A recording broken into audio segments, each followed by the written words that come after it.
Perhaps we need some outside universal threat to make us recognize this common bound. I occasionally think how quickly our differences worldwide would vanish if we were facing an alien threat from outside this world.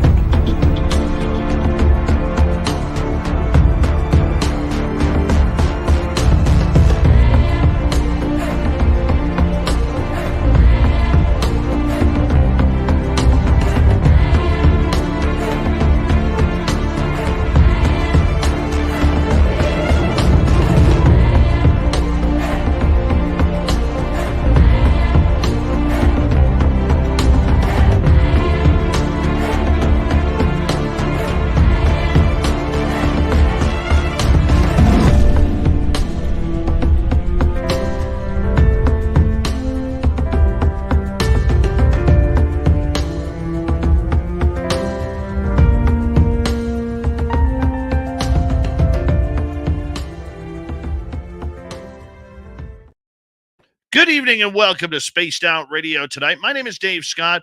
One day before the weekend, and Varla Ventura is here. Her hair is looking definitely different and awesome tonight. It really is. Dirty Filth is here as well, as we're going to hang on out with all of you. And the best part about tonight, all of you are here, including Race Fan in the gold medal position, Michael Fontaine with a silver, SJ with a bronze medal tonight. Hi, Robert Lamoth and Radio Wendigo. Lee the Bee, Invisible Tracker has returned. Invisible Tracker will be signing autographs after the show. Line up to the left of the studio, if you don't mind, to the left of the studio. Brown Dwarf, Corey, Stephanie Kenny Blankenship, and Thunderhead. How y'all doing? Good to see you both. All right, moving on. We have Paramarv, Lulu Bell, Melvin from Mars, Tim Mothman and his goatee, and Tracy Benna. Thank you all for coming on in. Millennium, my man, Shelly has returned. Shelly will be signing autographs after the show as well. Line up to the right of the studio, if you don't mind, to the right of the studio. Continuing on here, let us say hello to number 14 in your program, starting on defense from Stockholm, Sweden, Lars Jansson. Hi, Christine Lynn and Abbott Hoffman. Thank you for joining us. As we scroll on down, T-Bone, my man, how you doing, brother? Good to see you. And who's next on our list here? Well, let's take a look. I am Pam. I'm just going to put it out there right now. I am Pam. I am Pam. And if you don't believe me, tough shit. I am Pam. Moving on. Mama Catherine. Mwah! I love you, my dear. I hope you're having yourself a wonderful, wonderful night. Noble Patrick, good to see you. W. David Page and purple-haired Pixie Lara. Thank you for coming on in. Very much appreciated. And coming in next, who do we got? Me Woiken. Nice to have you here. I am Pam. Destiny Rocks, Michael Gutierrez. Sorry about that, buddy. Swamp Gas Jenkins. Thank you all for coming on in. Corey. Stargazer, what's happening? Hi, Phil the Stalker. Good morning, Skip to Maloo. How are you today? Hope you're having a wonderful morning. Phineas, over on X. Good to see you. Hi, Ann B. Kurt M. Thank you for coming on in. Kitty Caddywhack, how you doing? Good to have you here. As we continue on with our roll call, Karen in the Woo Train. Phil the Stalker, I think I said you already, but I'll say you again. Phil the Stalker. What's happening? Hi, Chris.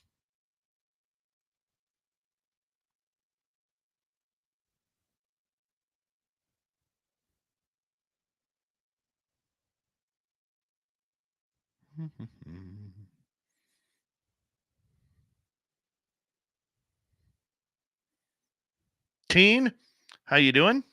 Thank you for coming on in. And let's see here. Who's next? Ozzy. Thank you for joining us. Little Tommy Whitmore has returned to the chat room, people. Little Tommy Whitmore. There he is. We love him around here. Ron Heyman, how you doing, buddy? Good to have you here. Thank you for joining us. And Deanna Ann, welcome to SOR Chat. I'm excited for this, too. Let's start the radio side. Hello and welcome to the radio and podcast side of Spaced Out Radio tonight. My name is Dave Scott. We're having a great time with Varla Ventura coming on up on the big show for Our Cryptid World. We're going to get to the darker side of the monsters. Hey, Audacious Amber. Pardon me, I screwed that up. Audacious Amber. There she is. She always waves when I do that. Always. Each and every time. As we continue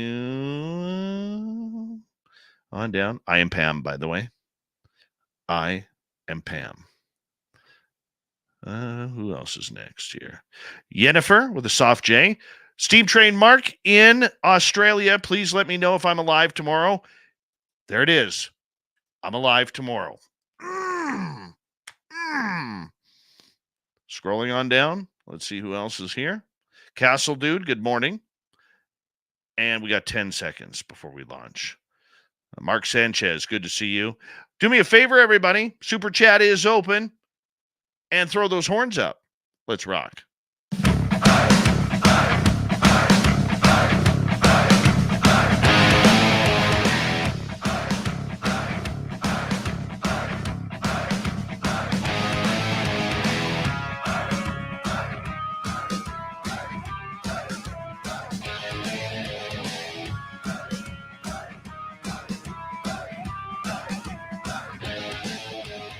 From the mountains of central British Columbia to you listening around the world, this, my friends, is Spaced Out Radio. I am your host, Dave Scott, back on the air with you sitting in the captain's chair of SOR headquarters. We welcome you to tonight's show on our terrestrial affiliates around North America. Thank you for making us part of your nightly listen. Our website, spacedoutradio.com. We have a plethora of features for you. Rock out to Bumblefoot, read the news wire, check out our swag as well. Tonight's show is brought to you by Chive Charities. Help make the world 10% happier by visiting Chive Charities today. You can follow us on X at Spaced Out Radio, Instagram at Spaced Out Radio Show, and on Patreon. Tonight we have Varla Ventura coming on up. We're going to get into Our Cryptid World, talking legends and monsters all night long. I'm looking forward to it. Hope you are too, because it's always a good time when Varla is here. Then in hour 3, we have Steve Stockton. Robin Haynes will be here for the Cryptid Report. It's Dave 101 night. And after all that, we're going to share the weird news of the week with you. It's going to be fun. Loads of fun. Varla Ventura is the author of Varla Ventura's Paranormal Parlor, Ghosts, Seances, and Tales of True Hauntings.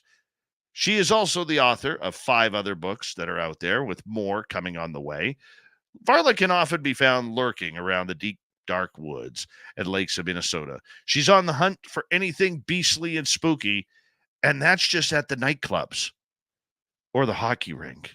But she loves her hidden history. That's what she writes about, and that's why we love her here when she comes on each and every month to talk about the darker side of the paranormal and supernatural. Varla Ventura, it is always a pleasure to have you here. You know what I figured out right before the show? What's that? I figured out that your most scary and spooky time in your life is when your son grows and you have to walk into the hockey store to buy new goaltending equipment. There is nothing scarier than the skates alone. Yes, there's a range and it starts in the hundreds. I got to sell this new book, because if I don't, he's going to be, I don't know, fundraising a lot, I think. I know, they just keep growing. See, the good part about my son not being a goaltender is I can still buy regular skates, and all his equipment will fit next year. Okay, but to be fair, we experienced that for many years while he was little. We just love, like, our association just gave all the equipment, the pads, the chest protector, everything. And honestly, they don't really need goalie skates until they're sure they're going to be a goalie. And that's at about, well, for us, it was earlier than Pee-wee, but Pee-wee level is when you actually go and invest in the goalie skates. But then, yeah, after that, you're totally screwed. You are totally screwed. Totally screwed. I Mhm. think the only thing that I'm gonna have to buy this coming up for this hockey season for my son will be skates. Yeah. Yeah. But if they're little enough, I mean, depending on where you live, like, of course, I live in a hockey town, so there's a bunch of places where you can go and get very gently used skates because some kid got them at the beginning of the season and didn't even, wear them at a certain point. But once they start getting older and, generally feet are stinkier and things get ruined faster, then you can't go for the used skates as much. But then, yeah, so we got these ones. You've probably heard of these. I don't know. I think they make player skates. These are goalie skates. So I'll just tell you what I know. Where, I mean, I know they always bake the skates, but these particular ones they don't have like half sizes or anything. You just get kind of this window of size, and then they're actually supposed to fit like 3 different sizes depending on how so they take the lining out and rebake that lining. And so he was just saying, I think I need to have my lining rebaked, and I was like, okay. That's Oh, cheap. the old lining baking, Yeah, yes. the old baking the lining. Yeah. Yeah. See, I will be getting him new Bowers this year. Oh yeah, I still have the box. I cannot bring myself to throw away the box of the skates we got. Yeah, because we actually got the kind, let's see, I see the box from here. They are Bowers, but they're the kind that close over like You got the starter pack with the the kinds that Velcro. go over like they close over like the ski boots, Yeah. which is really nice because, as you know, goalies have to put on a significant amount more equipment. Yes. So kind of moves things along a little bit. I hear you. I hear you. But either way, the price of hockey equipment is scary at times. It It's really not going is. down. Yeah. But the good news is my son will still fit all of his gear. And like I said, the only thing I'll have to buy this coming season is skates. I'm so Yeah. happy with that. Yeah. So Should save be. myself about at least $500. Yeah. Save some, but that's okay. Either way, it's still better than allowing my child to suffer through soccer. So I love my child, and that's why we don't do that. Anyways, moving on. You are someone who is a little bit of the darker macabre when it comes to the paranormal and supernatural of it all. And I wanted to talk to you to kick things off tonight about haunted houses. And the reason Ooh. why is we just had Paul Kenyon on last night talking Ooh. about the haunted Hinsdale house in Hinsdale, New York. And it's considered one of the most haunted houses in the Yeah. United States. Over your journey into the paranormal and supernatural realm, how many haunted houses have you been to that you've walked in there and you're like, "Oh yeah, this one's got some ghosts." Yeah. Oh, probably count, I mean, hundreds. Um, I think a lot of the town that I grew up in is totally just this haunted little gold rush town, and it's just full of, a history of blood and murder and gold and rampages and robberies and stagecoach robberies and all that good stuff. So there are a lot of ghosts just in the, like, it's not always just a house, right? Like sometimes you go into a bar or but the thing is so when I was a teenager, like all of my friends, we all worked in the restaurants in this particular town, and the restaurants all had cellars. And it was one of those towns that had all of these connecting tunnels. And of course, the younger kids that don't mind being up till midnight, we do the closing shifts. And so you'd be down there like vacuuming by yourself. And so I from from a very, very young age, but also through my teenage years, yeah, I can't even tell you how many haunted houses I've been in. Um, Sometimes now my favorite is a good haunted hotel, right? That's always like a lovely thing. But sometimes you don't necessarily have enough time in a place. Like I've been to a few places that are reputed to be haunted, and I'm sure that they are. But if you're there with like a group of people and you're doing kind of like a bigger investigation, I mean, you know how it goes. If you're doing like a ghost tour or something, you're not always gonna connect with things because they're sort of moving you on to the next thing.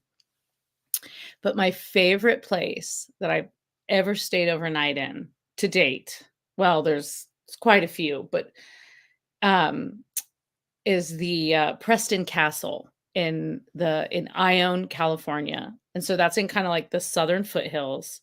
And it is this place that was well, it was a boys' reformatory. And basically it looks like this old brownstone castle, and it kind of sits up on top of the hill, sort of overlooking this town.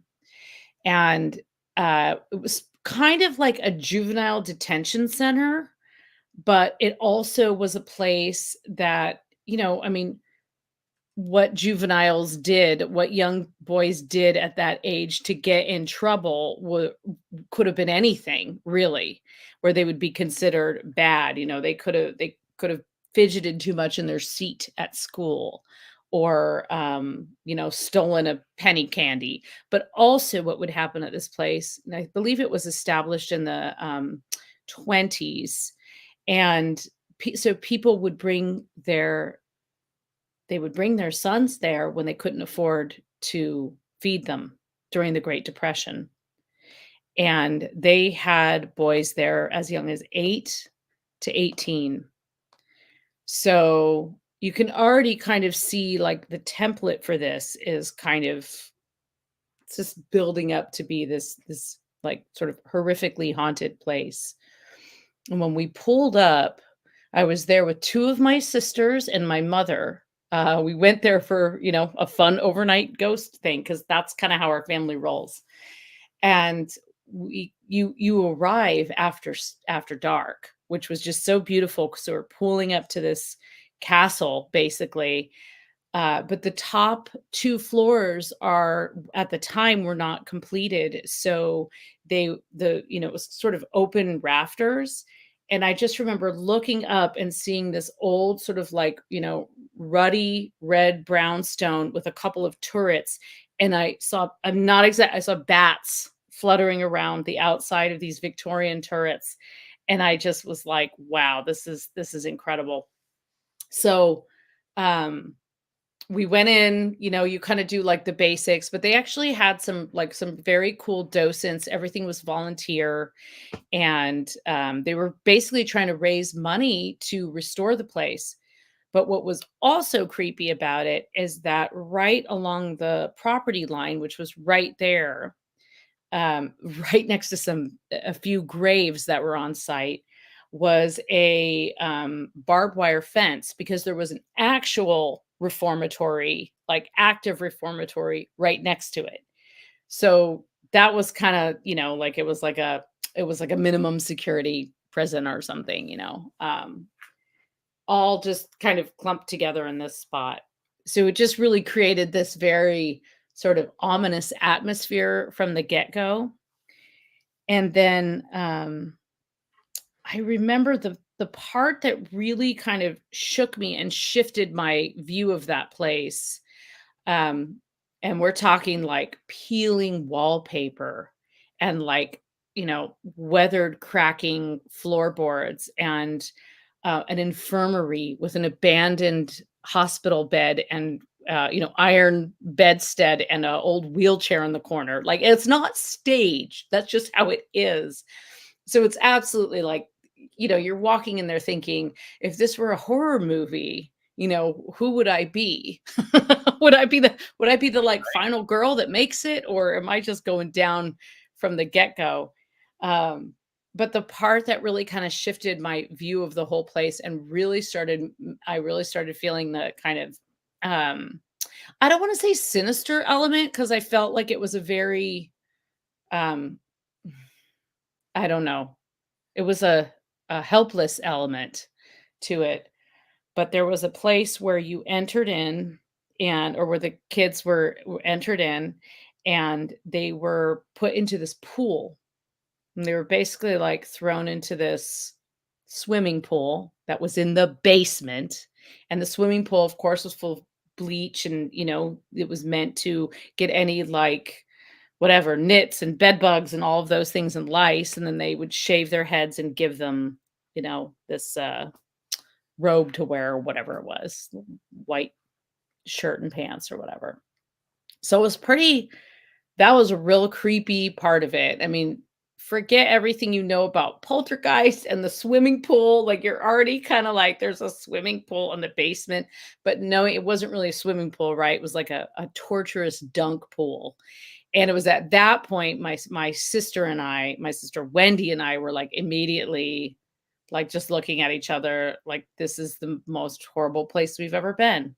And we just felt it just anyway, it was a long night. None of us slept. We all felt various things, and it was quite an experience. I think they still do tours there. I have to look into that. Why do you think people have, lack of a better term, a romanticism with haunted houses?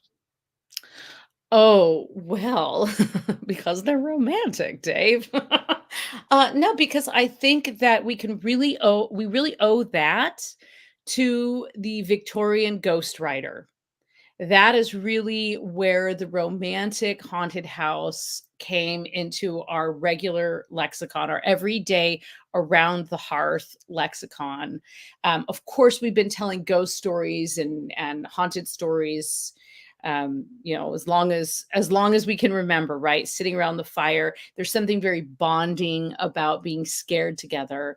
But during the Victorian era in particular, a lot of classic ghost tales, like, for example, old tales of hauntings in Ireland or in Scotland, they were recorded, right? So these had already been written down, firsthand accounts, going to write this down. But then the Victorian ghostwriter really started to sort of embellish those things and create this very appealing element to it, which made it, I don't want to say softer, but there, you had your like Lovecraft end of the more horror, like what's that thing in the closet that's gonna, drop me into a portal. There was always that element, but that was, but the Victorian ghostwriter kind of um there was always a little bit of unrequited love involved. I remember there's this one story called The Haunted Orchard, and it's all about this man who takes this house to let in the countryside, and he's not well, of course, and he just keeps hearing this voice in the orchard and seeing this woman walk in the orchard, and sort of by the end of it, he's convinced that this ghost is his bride. So there's a very that was a real turning point, I think, for how we today look at ghosts. And then around that time, of course, you also had the rise of the spiritualist movement, the seances, the idea that we can connect with the dead and get messages from them and get guidance from them. That wasn't particularly new, but the methods in which people were employing them and really trying to get kind of that, using mediums and psychics to get the other side to tell us what to do as we were living, not just information about how we were going to evolve or whatever, but like basic things of how to live life, and coupled with what's the secret of the universe, coupled with what's it like over there. So those explorations were during sort of a, kind of romantic era in a way. I mean, it's certainly romanticized in our, when we look back, we think, oh, it was all like, lovely teacups and corsets that, but of course, for most people, it was a very rough and tumble time. And when we have rough and tumble or even murderous times or threatening times, when our entire culture is being wiped out, what's the antidote to bad news? Romantic ghost stories. So I think that those things kind of fed each other. Yeah, I could see that, but like, as someone who lives in a haunted house, I think it's pretty cool to to, share stories and everything like that, because not everybody gets to do that. And not everybody gets to talk about the haunted house or the haunted house on the lane or whatever it may be. But for some, I would say for the majority, the spirits there are pretty kind and friendly. Example, in my studio, I'm pretty sure I have a ghost in here because every now and again, my Bigfoot light, when I walk in here or when I leave the studio at night, everything is off. It's all dark. But I come in, and this is 2 nights in a row now where my Bigfoot light is on. And I that's was been happening. noticing it was pulsing. Yes, it is pulsing. Hmm. Yeah, I could switch that up. I have the remote control to it right here. Ah, okay. Oh, But of there course is you do. no timer on here. Hmm. That's kind of the weird Oh, thing. so someone could Right? be, something could be pressing Something the is remote. pressing. Hmm. Hmm. Absolutely. So I find it very interesting, but for other people, their hauntings are nightmarish, from poltergeist activity Hmm. to Hmm. every sort of scary thing that could be cropped up. I mean, what's the difference? What makes one house that's haunted just full of love and joy and just, hey, they're living here, not a big deal, and the other one, it's like, get out. Yeah. Um, well, a couple of things I think really kind of come into play there. And one, I think, is just the fact that, okay, let's just say ghosts are the spirits of, dead humans, right? Okay, that's just like our basic definition of a ghost. There's jerky humans. There are people who are narcissists. There are people who don't know how to communicate their feelings, so instead they punch things. There's there's a wide spectrum of human emotion, human tolerance, and the ability to communicate. And so it stands to reason that there would also be a wide spectrum of ghosts that are also, some of them are contented to be where they are, or some of them are outraged or confused. I think that, where it really, I think for a lot of people, where it crosses there's scary things where you're kind of like, I don't know what that was, and that bothered me. And then there's things that get perhaps a little bit more physical, or are really causing, like sleep paralysis, or causing a lot of nightmares, or, kind of freaking kids out, all that kind of stuff. So I think, there's the one thing is that there's all kinds of people, and so then therefore, right, whatever is left of them in the afterlife, it's kind of, it can really range. And there's so many theories about what a ghost really is, or like why ghosts appear, right? Because sometimes you have the ghost or the spirit of like someone who guards you, or someone who loved you, like an ancestor, and you can connect with them. And other times it's just like completely random, or it's associated with place. I mean, we don't really ultimately know. That's part of the great experiment, and what we're kind of like always trying to figure out. But I also think that people's energy and where they're at in their life not everyone can see ghosts, right? Some people are just like completely comfortably oblivious, and that's great. I'm sure I've walked into many places comfortably oblivious that maybe floored other people. My sensitivity is like, I'd say like a medium.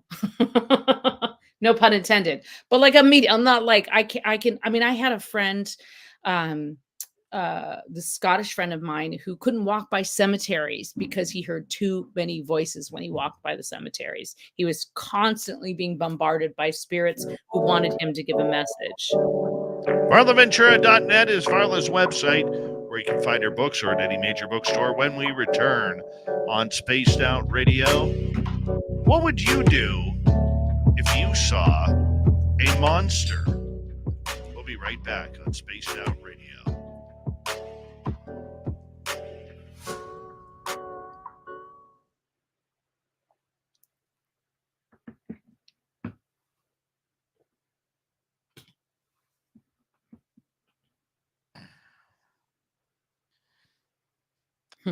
Hi, Varla. Hi. How are you? I'm hanging in. I'm doing okay. How about you? Living the dream right now as we speak. Yeah. Uh-huh. Living the dream as we speak. That's how I do it. Got any cool plans? Like you going to any conferences or No, I'm nothing? conferenced. You're conferenced up for the year? I'm not conferenced out, but I'm just how can I put it? Um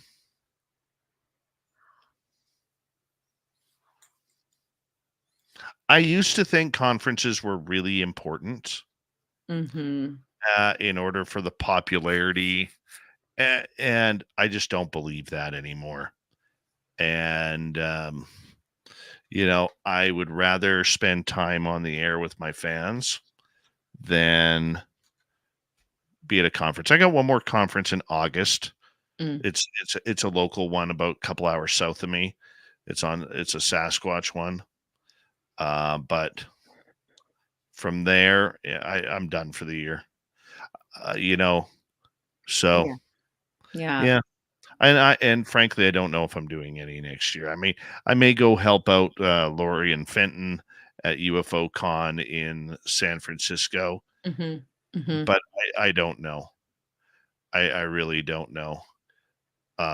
These things seem to be costing me a lot more than Yeah. Yeah. your. I mean, that's kind of what it comes down to. Like if yeah. Yeah. So I don't know what we're gonna do. Mm. We're gonna talk about it during. We're taking. Oh, by the way, I won't talk to you until August after this because Okay. we're July's taking off. yeah, we're taking July, the last 2 weeks of July off Okay. because we're literally redoing all of our social media and everything, Oh, okay. and, Okay. and we're getting Rob ready for to get him prepped for terrestrial radio as well. So Cool. um the only time I mean, with working two jobs and everything, the only time I have to do it is on my time. And Yeah. unfortunately, the radio show is on my time. Yeah. Okay. Well, that's cool. Like, I'll take So July yeah, off with you. yeah, take July off. Yeah. Yeah, I'll put a line through where it says Dave on my calendar. 'Cause that's what I just do. It just says Dave. I don't put just spaced Dave. out radio, and it's That's all all you caps need. too. It just says Dave. All you need is Marla And then loves. I actually click the thing on the calendar. This is all day. Dave. It's just Dave's day. Mhm. It's not okay. It's from for me, it's 11 to 1 or whatever, It's like, no, it's just Dave. It's just on Dave, there. Dave. Yeah, and then I have to figure out if we're gonna do a Yeah. fan party next Yeah. year. Yeah. I know. And but like feeling like back to Vegas. Okay, so I'm gonna just say one thing. Yeah. um there's this really rad um like Universal Monsters exhibit that's going up in Vegas. So Oh, is that a hint? I'm just saying. No, I Yeah. got nothing against Reno. I mean, I basically grew No, up very close to Reno, but it's just a different, it's a I different have, thing. but I have to figure out what it is, what's gonna benefit our fans. And Yeah, this yeah, this year was very obvious that both financially and probably the location that we didn't get as many fans as we thought we would. yeah, yeah. And I and could see that. Yeah. in the end, it's very because I foot the bill. You know that you've been there. I foot the bill for almost everything, and I have to justify that. Yeah, of course, of course. And as great as it was seeing everybody in Reno, I can't justify um, putting out all that money for as few people who Mhm. showed up. And, Right. if you're doing it for the fans and the fans don't come. for whatever reason. And Yeah. that's not saying that is insultive. No, Okay. of course, of But if course. they don't come, then you have to sit back and say, okay, is this worth doing it again? So No. that's kind of where we're at right now. Varla, hold on. Thank you, T-Bone, for kicking off the super chat tonight. Here we go, everyone.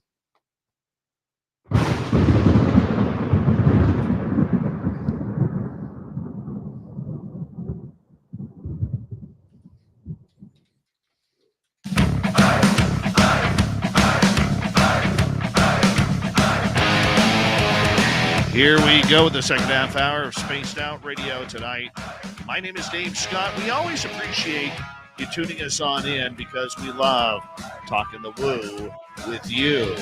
Reminder to all of you that if you've missed portions of this show or others, you can find us on any major podcast network for free or free on YouTube, Twitch, LinkedIn, whatever you want. We're right there for free, except for Facebook because they're just being a bunch of weasels right now.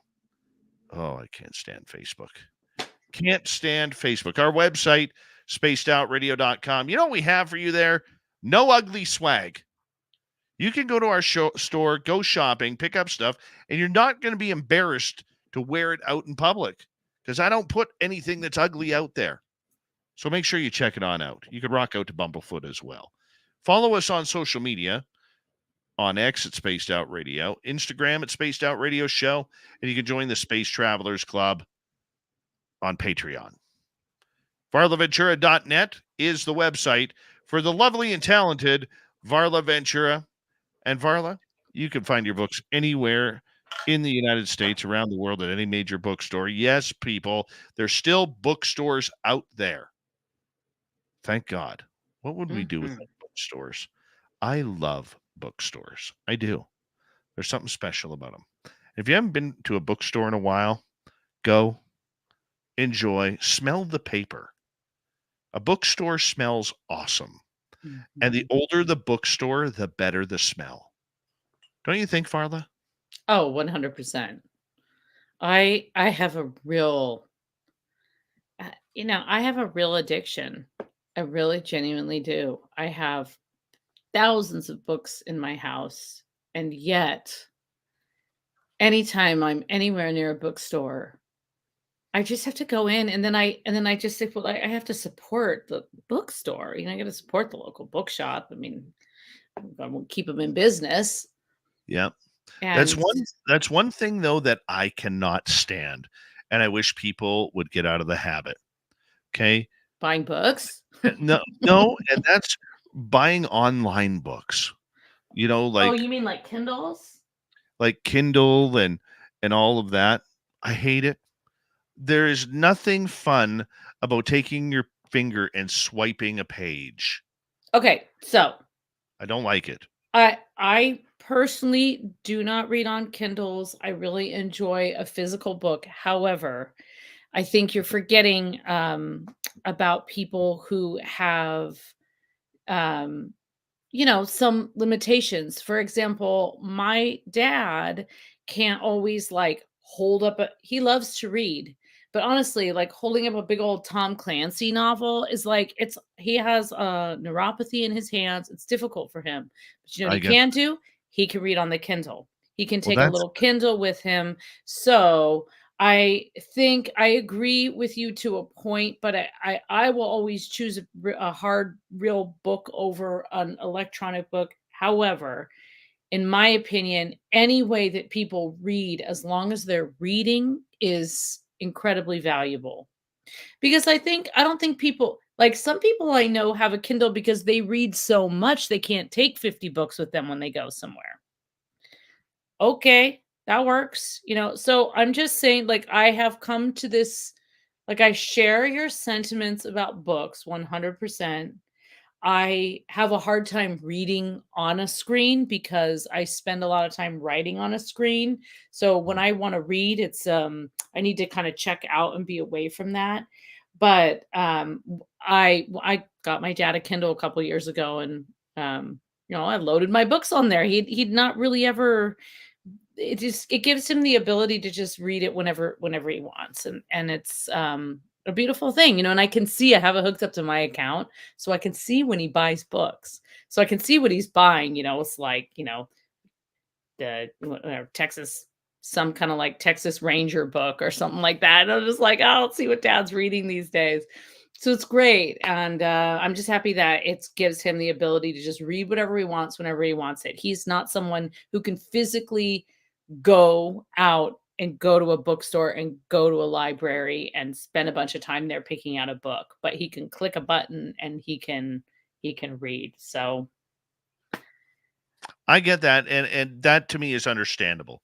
It really is. But I think people overall, in the addiction to technology, they've forgotten how to love a book and open a book and turn a page, a sniff a real book. page, smell a book. Absolutely. Smell Let's the move on, book. though. Let's move on, though, because we got a lot of people wanting to know, What what does would you my book do? smell like? Lavender. It smells like lavender. Lavender and death. Okay. What would you do if you saw a monster? That's the Uh, question of the night. oh, And yeah. I think that's an important question for a couple of reasons.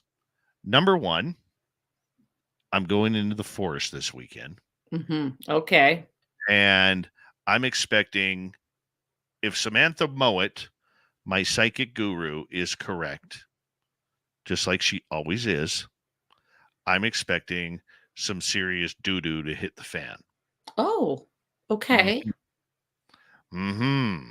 So that's what I'm excited about. Okay. But you've talked to people who have had encounters with ghosts, monsters, UFOs, aliens. What do they all have in common the first time they see that monster?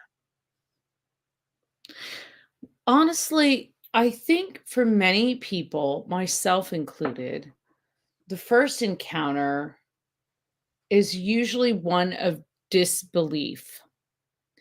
Um, Frequently, it's a short encounter and it doesn't quite compute.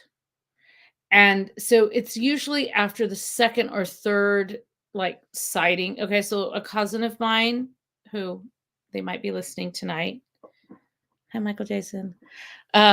He has regular encounters with Bigfoot, as do his children, and I believe even his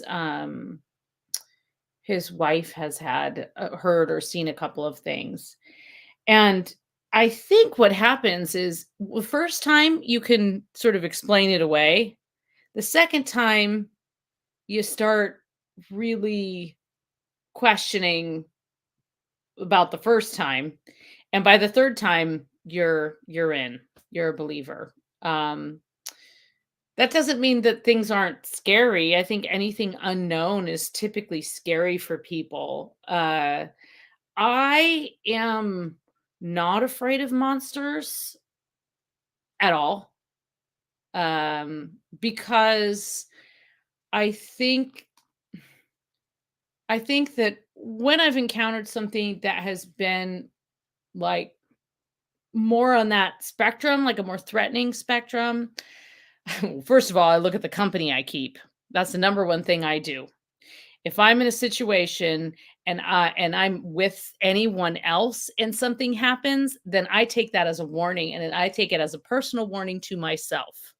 Not that this monster is a problem, but that I should recheck my surroundings, who I trust.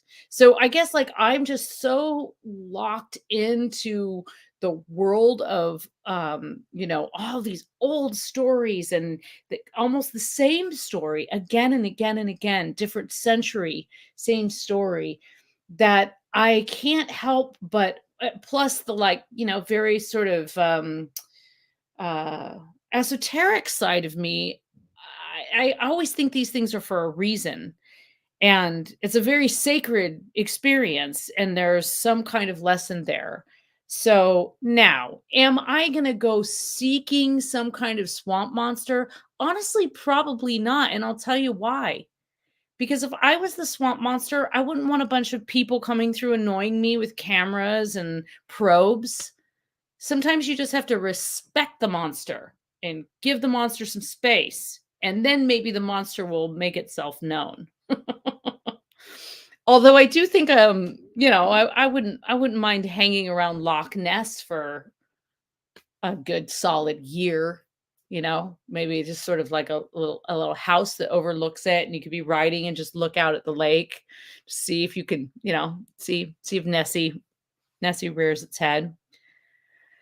So I think the thing that probably people have in common is that sort of experience of disbelief that ultimately goes into belief. And I think that honestly, Dave, from what I know of of many of your spaced out radio fans and the listeners, the people that I've met, that's a very common thread, I think, between all of them. And I think we can all kind of relate to that. Did I really just see that feeling that happens? And the thing is that feeling will continue to happen because sometimes years go by in between some kind of encounter, whether it's paranormal or supernatural, whatever, monsters or cryptids or aliens. Like, time goes by, right? And then you just sort of convince yourself that maybe that was like a memory, or you just don't really think about it as much, and then somebody brings it up, and then you start to experience you kind of remember more of it.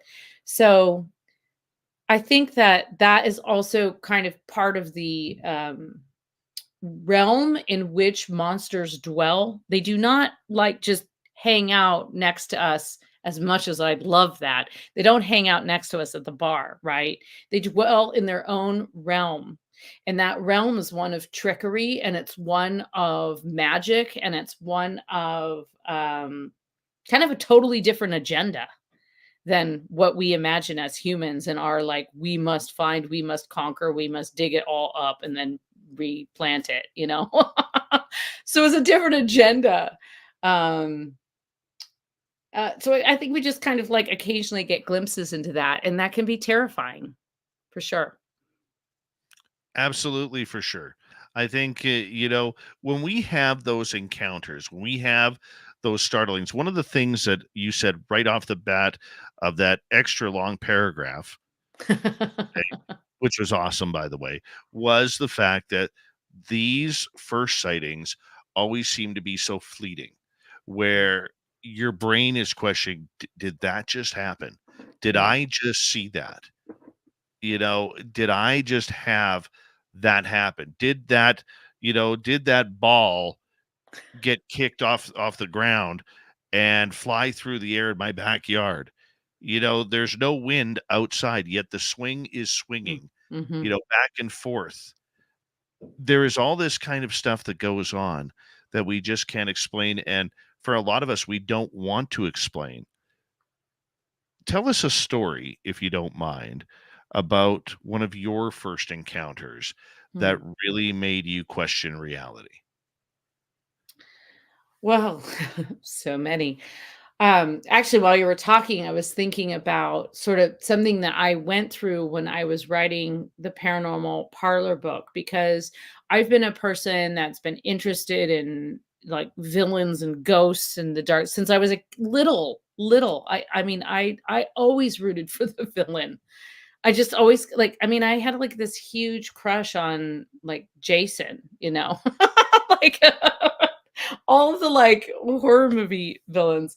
So I think I had always kind of I had even though I was very interested in these things, I sort of thought of myself as like an observer or a gatherer, but I also had had numerous encounters, especially as a young kid, just seeing things, knowing things, all that kind of good stuff.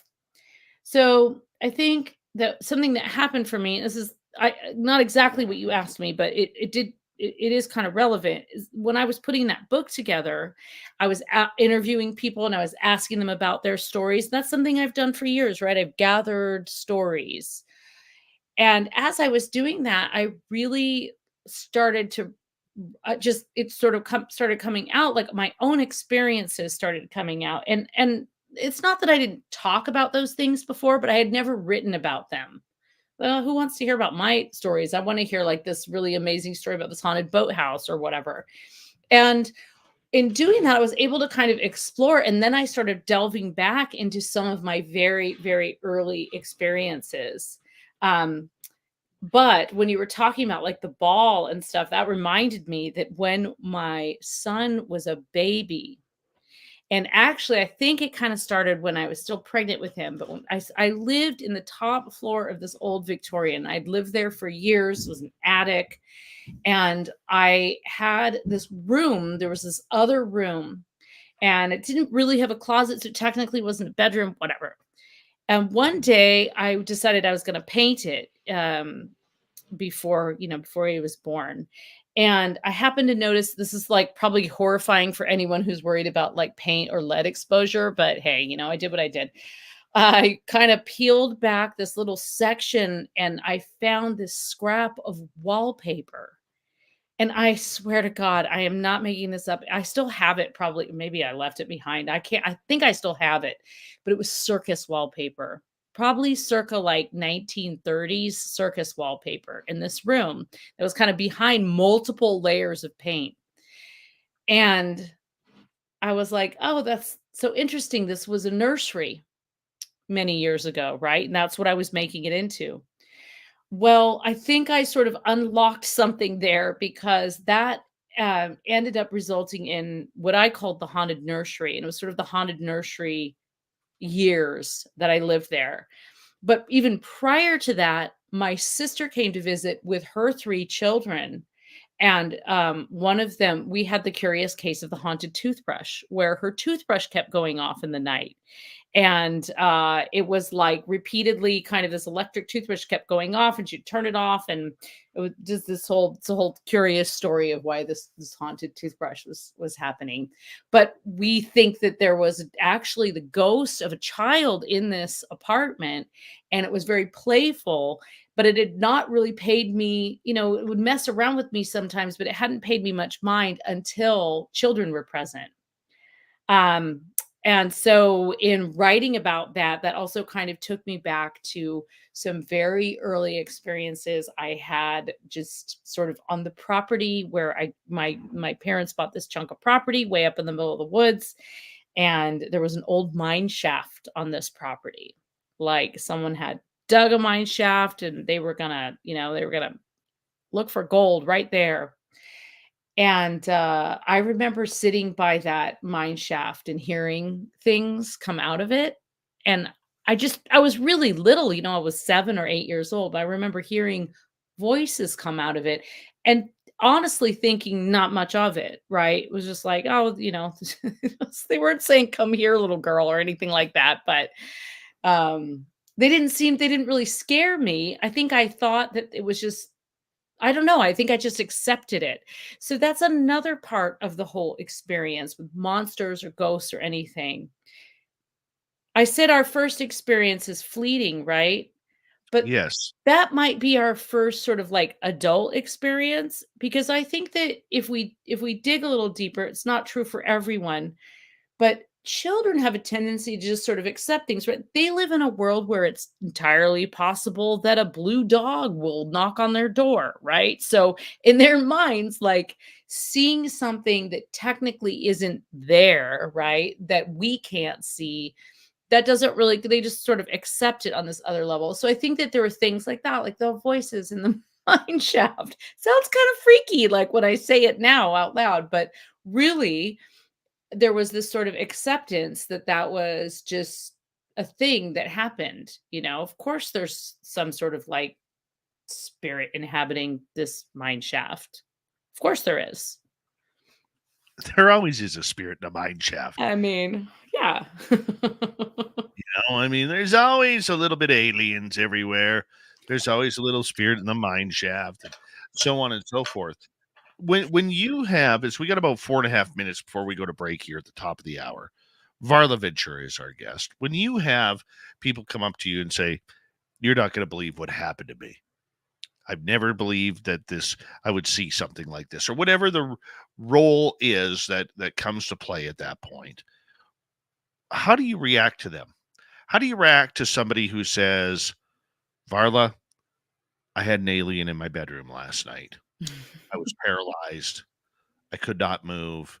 It had big black eyes. It just stared at me. How do you react? Role playing. Wow. Wow. Okay, so but in all honesty, you're talking to the woman who wrote an entire book about mermaids, right? So like I am going to listen. And it is my belief that people have these, I've kind of said that already. I think people have these encounters for a reason. And sometimes that reason is not always apparent to them. So it's important for them to talk about that experience. Maybe that helps them understand why they encountered whatever it was they encountered. So to me, like I listen with an absolute open mind and open heart. Of course, I've been told things over the years that I'm just kind of like, because I frequently gather, like interview people and then put stories in my book. So I've certainly heard a few things where I've wondered, I've questioned their validity, right? Or what the motivation was in telling me that. But by and large, I just think it's really important for people to be able to share those stories. So and I love to hear them. So that's generally my reaction is to listen, and then if they want some kind of, sometimes people ask me for insight and I don't have any. I think we can all relate to that, right? I don't have any insight. I can't tell you what that. I do get asked, "Hey, I had this, I saw this. What do you think it is?" And I'll answer with what I think it might be, but I don't really have those answers. I am not a psychic medium. I can't do a reading for you over a phone. I'm just not um I just I don't give that much. I'm Well, just not that not quite that giving. But Um, you always hear people, Varla, as we got 2 minutes to go. Why didn't you film it? Why didn't you take a picture? Why didn't you have it sit down and write down its memoirs? You know, when you have this first time encounter where you see a Sasquatch in the middle of the forest. First time I saw a Sasquatch was in my friend's backyard. He had a forest in behind his backyard, and that's where we saw them. There was two of them. I mean, how do you sit there when your mind is trying to figure out what your eyes are watching? yeah. You don't think about pulling out your phone. You don't. No, no. I mean, I think that is just a defensive reaction that people give, and it's people who, I like to say, it's people who don't believe yet. I kind of just feel like, just wait. You'll see one day. But I also just think, honestly, it sort of drives me crazy, this insatiable need to prove everything with, just to have all of this evidence. And look, I'm not saying that you should just go around saying, oh, I saw a fairy in my yard and you should just believe me because I said it, right? Whatever. But I also feel like, you call them experiencers, right? It's because it's an experience. That experience wasn't like pulling out your phone and texting in the middle of the encounter. It happens so fast. And also there's a time issue that we haven't discussed. And we kind of, you talk about like dwelling in their own realm. It's a there's a time thing that happens. An encounter with something supernatural or paranormal, it suspends time in a way, but it Yep. also is so, we called it fleeting. All right, Varla Ventura, we have her for another hour here on Spaced Out Radio. If time permits, we will get to some audience questions. What would you do if you encountered a monster face to face? We'll be right back on Spaced Out Radio. This is Spaced Out Radio with host Dave Scott. All right, it's time to pass things over to Dirty Effing Filth.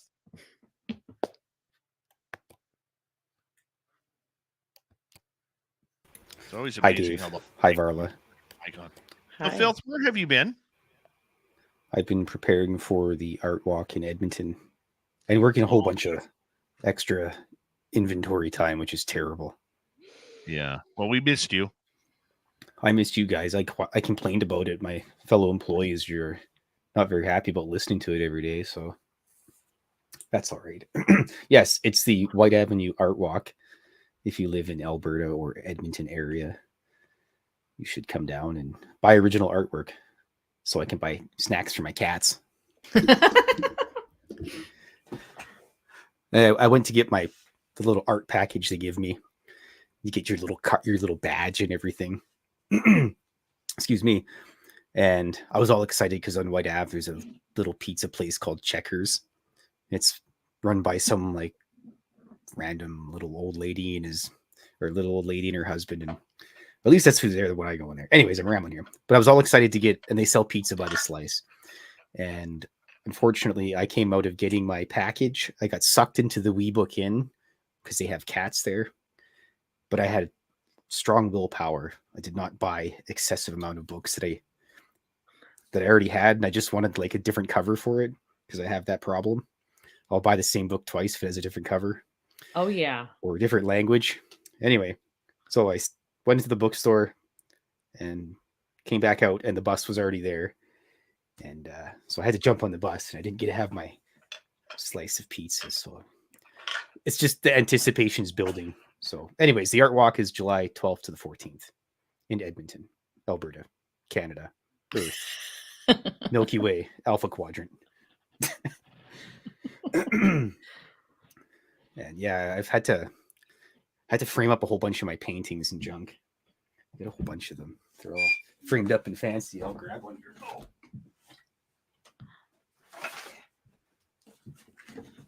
Oh, it's not going to work because it's got glass and it's going to be all shiny, but I'll do it anyways. Here's my redacted drawing. Talking about aliens and everything's redacted.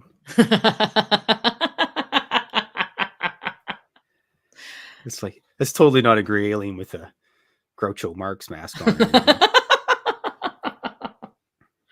And then the old hat man, because why not? You need to have a hat man once in a while. Look at all his medals he's got, Varla. Oh, yes. He's high ranking. He's like one of those North Korean generals. I find him charming. That was North Korean. But see, I mean, look at between him. I love the ooze jar. And the man in black. Look at they're both similarly nicely dressed, except he's got a little bit of an underbite. Yeah, Man in Black's got a little bit more of an Undertaker vibe. Yeah, that's where I got the idea mostly from. The ooze jar. Nice. Ooze jar. Love the ooze jar. The black triangle, it's funny because I was kind of thinking like the black triangle looks a little bit like a slice of pizza, but I think that's just because you said pizza. No, pizza sales just went up because of me. Yeah. I have my mini jar of ooze. Oh, nice. I'm just waiting for someone to mention, oh, is that a Ninja Turtles jar of ooze? Then I'm just going to be like, you get both of them. These are the little cards I'm just going to have on my table to give out to people. Oh, nice. So are you gonna slice these into little tiny ones? Yeah, they get all cut up into actual. Is that how you always do it? Or do you, I just always assumed you did it on tiny pieces to begin with. Well, I used to buy individual packages of them. And then I just found it was cheaper to buy a great big, huge, this type of sheet. I don't know if that makes any sense to anybody that looks at it. Illustration board. And then, it usually works out pretty good. Because then I just paper cut cutter, it up into, or do you use scissors? So, it's too thick for that. It's it's thick. It's paperboard. Okay, yeah. I'm all. So you have a. Poke myself in the eye, apparently. Poke myself in the eye. But yeah, so I just use a Wolfa knife to cut it. And I got my little cutting board. Great. Now it's clear. Steady. There we go. There we go. Oh. It's like when you go underwater and open your eyes underwater and you get like chlorine in your eyeballs. Yeah, you think it's going to be all like rad and mermaidy, and then it just burns. Or salt water for those of us that actually go in the ocean from time to time. I don't like the ocean. I'm a pretty good swimmer, but that's too I love the It's ocean. too pulley for me. Too pulley. Yeah. It's very pulley. No doubt about that. It's And all then, ready to pull you in. Who knows what's under there? Yeah. We don't know. Ask Dave about the ocean. He Mermaids. likes the ocean. Oh, I know he hates the ocean. Well, he doesn't hate the ocean. He just doesn't want to go in it ever. So The ocean sucks. the ocean rolls. The ocean sucks. It sucks for you for swimming, but it kind of rules. Like if you're an octopus, you're like, yeah, the ocean's where it's at. Good point. Cephalopods are definitely pro-ocean. The ocean is where everything wants to kill you. It's like Australia on land. Oh my God, I want to go to Australia so bad. Everything in Australia. I do. I know. I hear they have like really, really big spiders, which is just thrilling. That they do. All right, we got 10 seconds. Thank you to T-Bone ×2 for our lone 2 super chats tonight. Very much appreciate the love and support, everybody. And if you're new, hit subscribe, ring that bell. Here we go.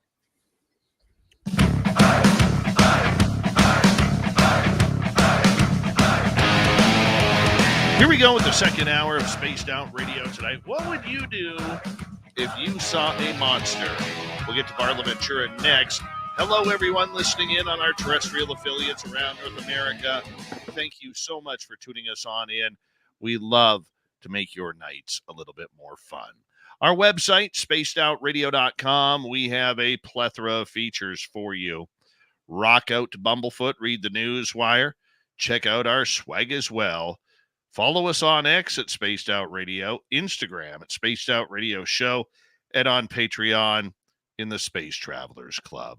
The Desert Glam is set the password for tonight in the SOR Space Travelers Club. Oblictation. Oblictation is your password. Use it wisely, Space Travelers, as the Clam sets the password each and every night right here on Spaced Out Radio. All right, Varla Ventura, what would you do if you saw a monster?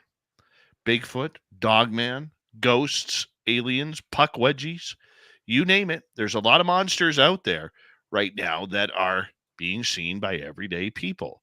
Varla, you've talked to a lot of them. I've talked to numerous people as well. It's an experience that most people will not have because they don't put themselves in that situation.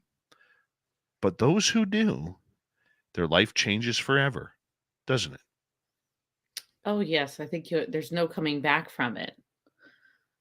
And I think what's interesting about something you just said, people not putting themselves in that situation. I think there are some people who cannot help but be in that situation.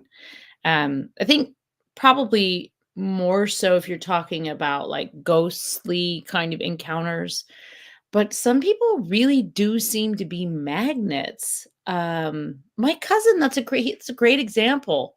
He didn't exactly, go put an offering out or anything, but he also sort of developed this relationship where he knew that that there was, some kind of he calls it a Sasquatch that comes around his property, and it sort of evolved, and that's not the only place or the only encounter that he's had, but he also has a very like kind of one of those really high vibration type minds where sometimes it's almost tricky to talk to him because you can't quite climb up there yet. You're just like trying to read the room. You're like, I'm not ready for that vibe. So yeah, I don't know. That's kind of an interesting thing of, who is going to have these encounters. And then on the flip side of that, Dave, you'll have people that have looked their whole life and they will never have, or I shouldn't say never because we don't know, but they have yet to have an encounter themselves. So it's really not up to us, is it? I remember talking to the late Dr. John Bindernagel here in a conference in Vancouver. And that's a man who studied Sasquatch, believed in Sasquatch. For 70 years, he looked for it. Yeah. 72 years before he passed away. Okay. He was 84. He started looking for this thing when he was a kid. Never saw one. Always wanted to. But he put himself in the places where the evidence was found, but he never got the opportunity. I feel for somebody like that. It's kind of like, you get these players who play in the NHL or any professional sport for like 18, 20 years. Tony Gwynn in baseball, another one, played for the same team for 20 years plus, never got a World Series. Mhm. I mean, there are people who are just passionate about what they do. And even though they don't get the ultimate prize, they're still out there promoting everything that's good about the game or the investigation or the hunt for something unbelievable. Well, maybe we need to shift our idea of like what is important in those kind of situations, because not everybody views like success in the same way. So perhaps the fact that, he could spend his whole life immersed in the world of Sasquatch, and really become a known expert and really have these in-depth conversations with people, that afforded him a certain kind of life that he that in itself is it's kind of a measure of success, right? Like, I don't know. Again, we just have this insatiable need to, I say we collectively, humans, have this need to, oh, that's so pretty, I'm gonna put it in a jar. Like, oh, that's so cool, I'm gonna put it on my shelf. Instead of just sort of letting it kind of be and do its own thing. It's the Victorian butterfly pinner. Instead of letting them just flit about the garden, "Well, let's capture this and stab it with a pen onto this board, and then we can sketch it more easily." Um, yeah, there's just this like lustful need to have our own stake in the game with everything. And I think you see that in the world of the paranormal and the cryptids and all of that stuff. And yeah, of course, like if you're interested in something, you're passionate about it, it's wonderful to be able to talk about that with other people. But even if you had the encounter and you do have so-called proof, no one, there's always going to be someone who doesn't believe you. There's always going to be a way to, like what is proof really? Exactly. What What is is it? That's the $1 million question I've been asking Mhm. for a couple of years, when people keep saying, I need empirical evidence Yeah. on what is going on in the UFO world, or empirical evidence of Sasquatch in the forest. What's empirical evidence? You're not going to believe a video. You're not going to believe a photograph. You're not going to believe any audio recording. What is proof? Proof is when it punches you in the face. Pretty much. You know what? But right? With that comment there, I hope your son makes junior hockey and gets in his first brawl. Oh, he's been in a couple minor incidents. The goalie, the thing is everybody jumps up and fights for the goalie because you don't mess with the goalie. So, but he did tell me he kinda he said when you're at the bottom of the pile, because everybody falls on the goalie, he said that's when you can really kinda get some punches in and the refs can't see you. Such a sweet kid. I love him. I love him. Oh, yes, goaltending. Now that's a cryptid right there. Goaltending. Hey, we walk our own path in this household, okay? That's right. That's right. What's more scarier, do you think? Having a paranormal encounter, an alien encounter, or a monster encounter? I guess it depends on the monster, because there are some very cool monsters. There are also some pretty desperate ghosts. So that could be bad. I kind of feel like for me personally, aliens are a little scarier because I do think there's just so much that we sort of like know but we don't know. And I definitely think there's a higher like level of intelligence. Boy, that was so insulting to monsters. I take that back. I guess that to me is the thing that I have not ever experienced. Um, I've had a couple UFO encounters. Definitely had actually several of those where really literally an unidentified flying object in the sky. But I've never had an alien encounter. So to me, that is a little bit in the realm of I don't know what I would do with that information inside of my brain had that happen to me. So I think that's maybe a little scarier, and also because that is probably less talked about than ghosts. Definitely less talked about than ghosts. And let's face it, monsters are a little cozy, right? There's a cozy element to monsters. There's a campfire element to monsters. So, yeah, that's a good question. I don't know. What do you think is the scariest? I think it's alien. Hmm. And the reason why is you don't know what they're doing to you. Don't know what they want. And you don't know if you're there when they are just getting there or they're there when you're just getting back. Oh. Ah. Now, the last time I had an incident like that was back in February. Oh, that's very recent. Yes. And it's funny because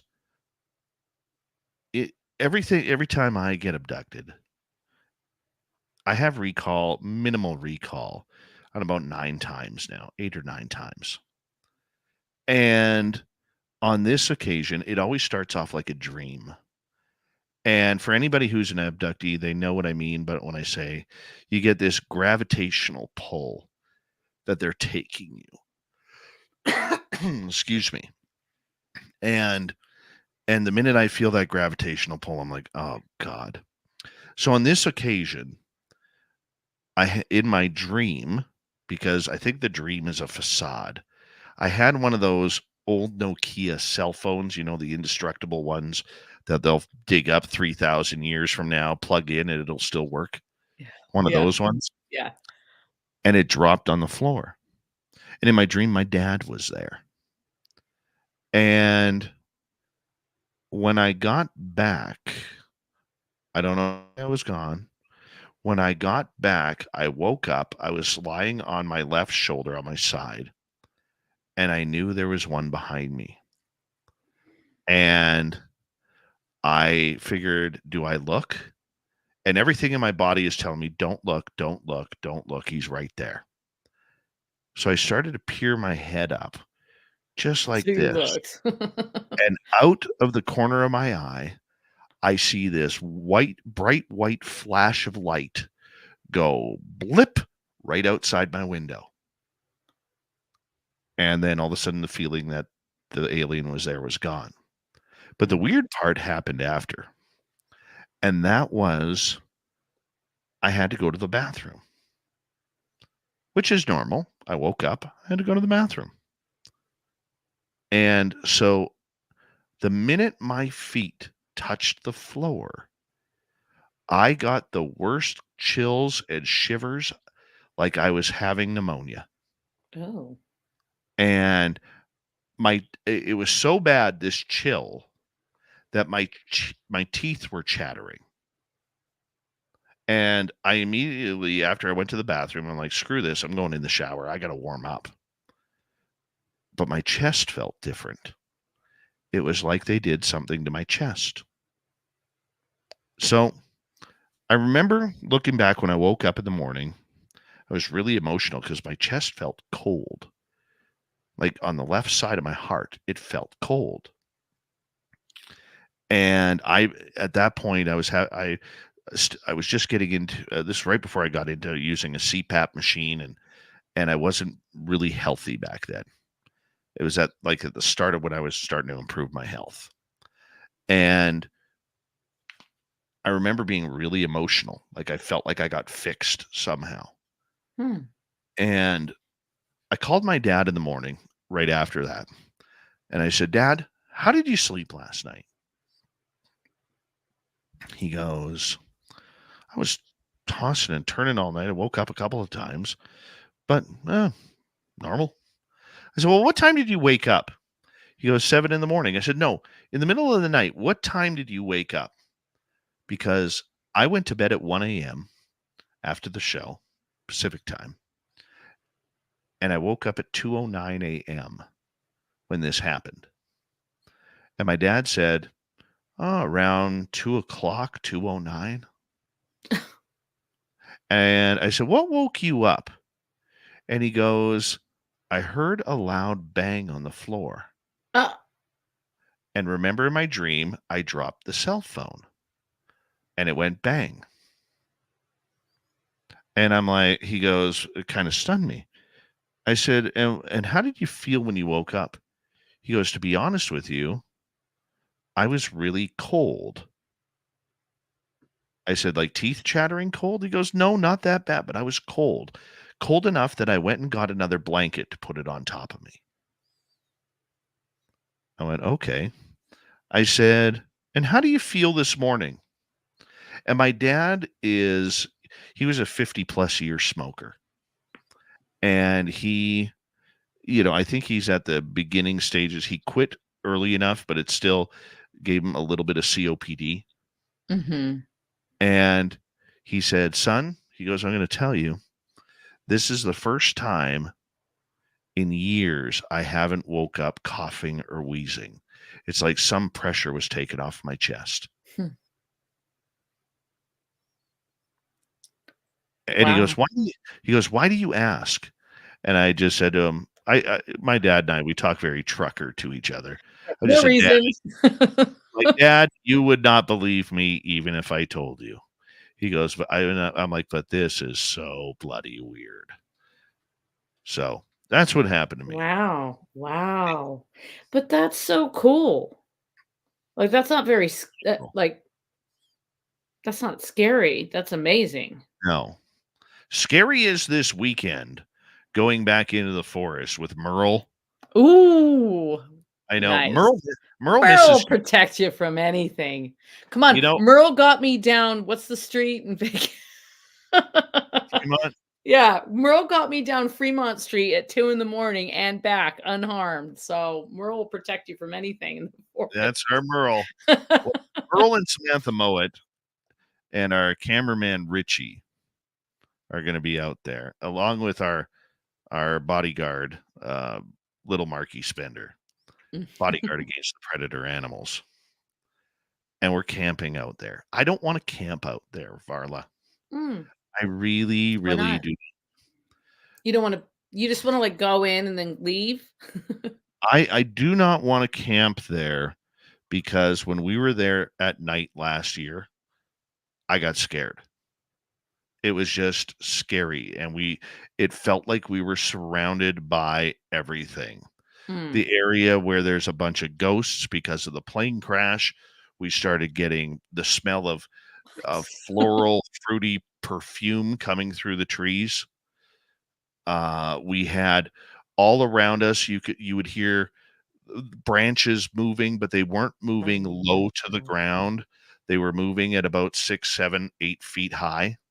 You would hear heavy thumping of what sounds like heavy footsteps in the forest.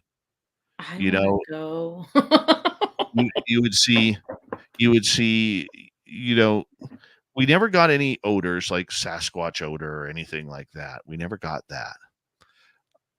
But disembodied voices, right? I mean, you had me at ghosty plane crash. Jeez, that sounds amazing. Yeah, it's intense out there. So when you go, do you guys, I'm sure you do, but do you just like ask for permission when you're going into the forest, or do you just tromp in there without caring the world? We let them know, whoever they are. that were coming. Yeah. But it's weird because it's about 25 miles into the forest. But when you get about halfway, it's like you can feel them, like they know you're coming. Mm. And it's very odd. It's a very odd feeling when you know that you're going into a spot that you have no control over, supernaturally wise. So letting them know that you're coming is very different than asking permission. Samantha does that. Okay. Okay. As long Yeah. I Samantha should have does. known that actually. That doesn't, yeah, that tracks. So Samantha Mowat, who is literally the best intuitive I've ever met, when she says be prepared, things are going to happen. Ooh, love it. And I've been in the forest twice with her in my life, 9 years apart, and twice there's been aliens in the forest. Dang. Yeah. And, a lot of skeptics will sit there and they'll say, oh, it was probably another person running around. Come to the British Columbia wilderness where I Yes, am, please. where you have a logging road that's not even a logging road anymore. And you have one way in and one way out. And the only way for people to get there is to pass you because you're on the road hogging it. There is no way Yeah. that Yeah. it's people. No way. Actually, that reminded me when you said that because many, many years ago, I lived in the Pacific Northwest for about 3 years.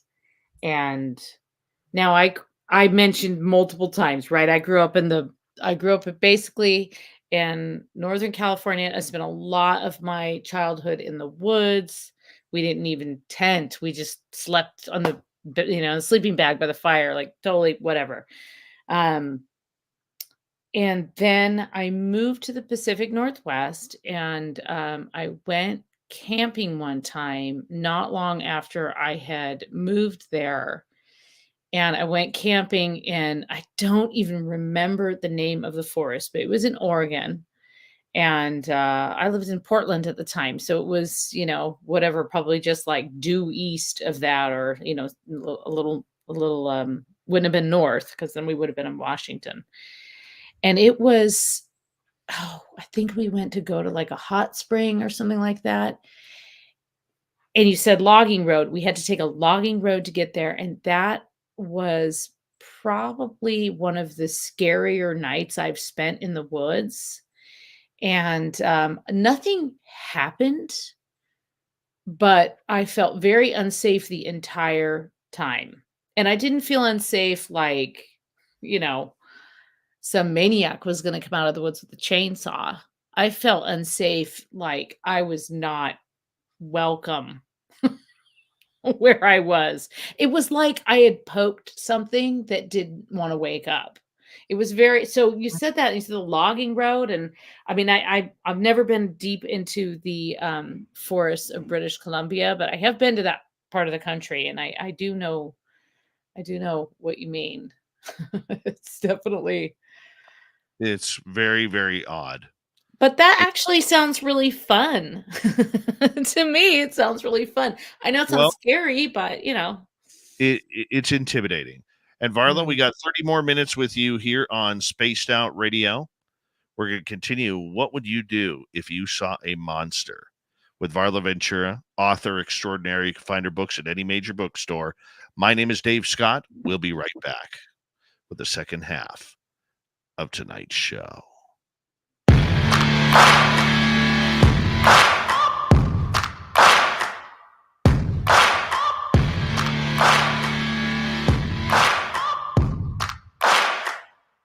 You're listening to Spaced Out Radio with your host, Dave Scott.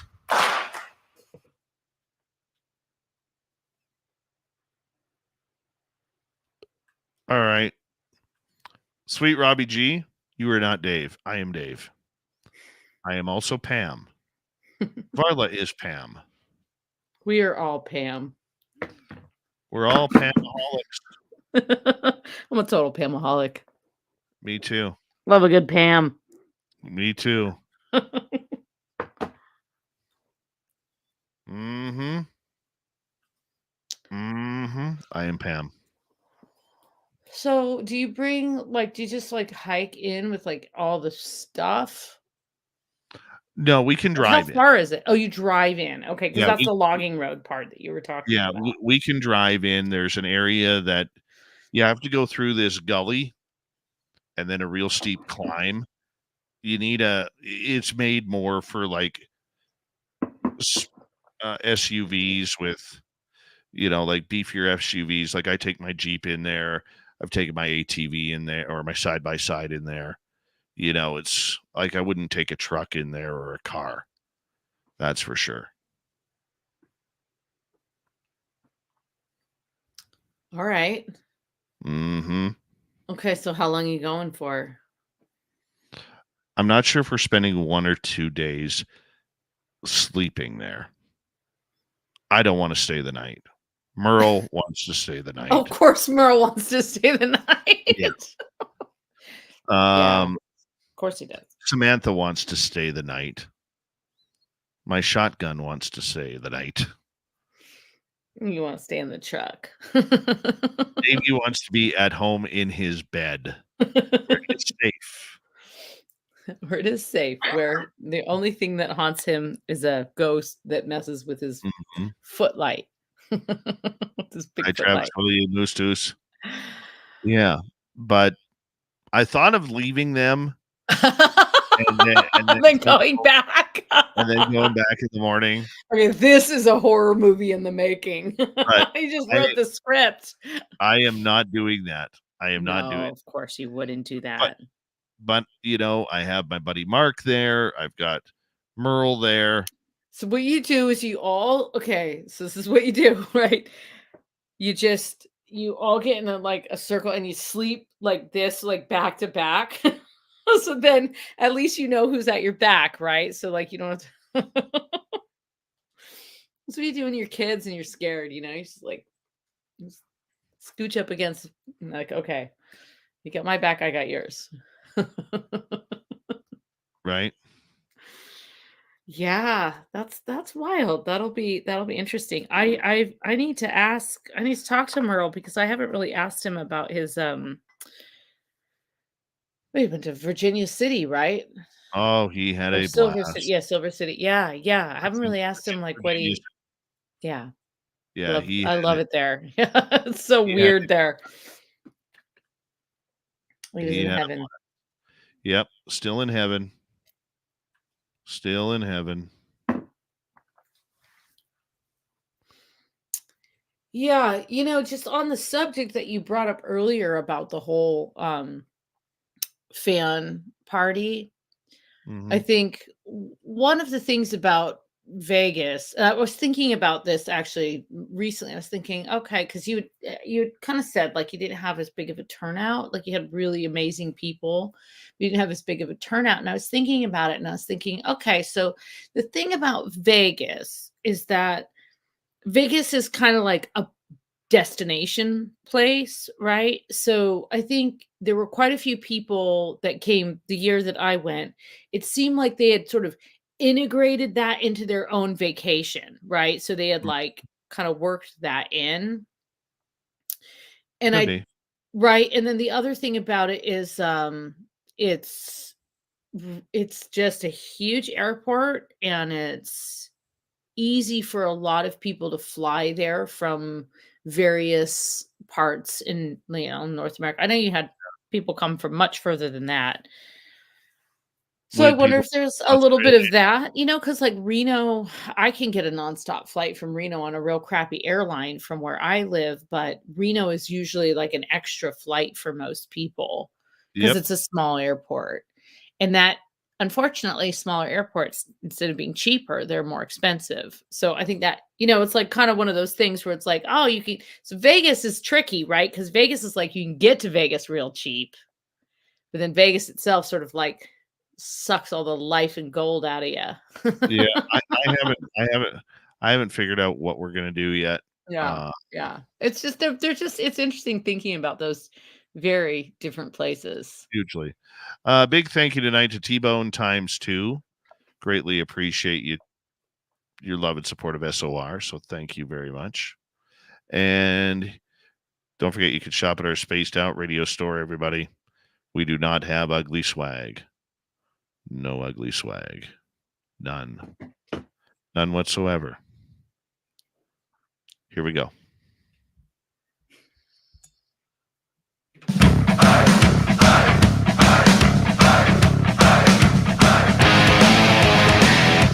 Here we go with the second half of Spaced Out Radio tonight. Good to have you with us. My name is Dave Scott.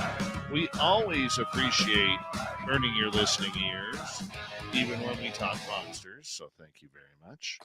Reminder to all of you that if you missed portions of this show or others, you can always check out our free archives by going to youtube.com/spaced out radio. Do old Davey the favor, hit that subscribe button.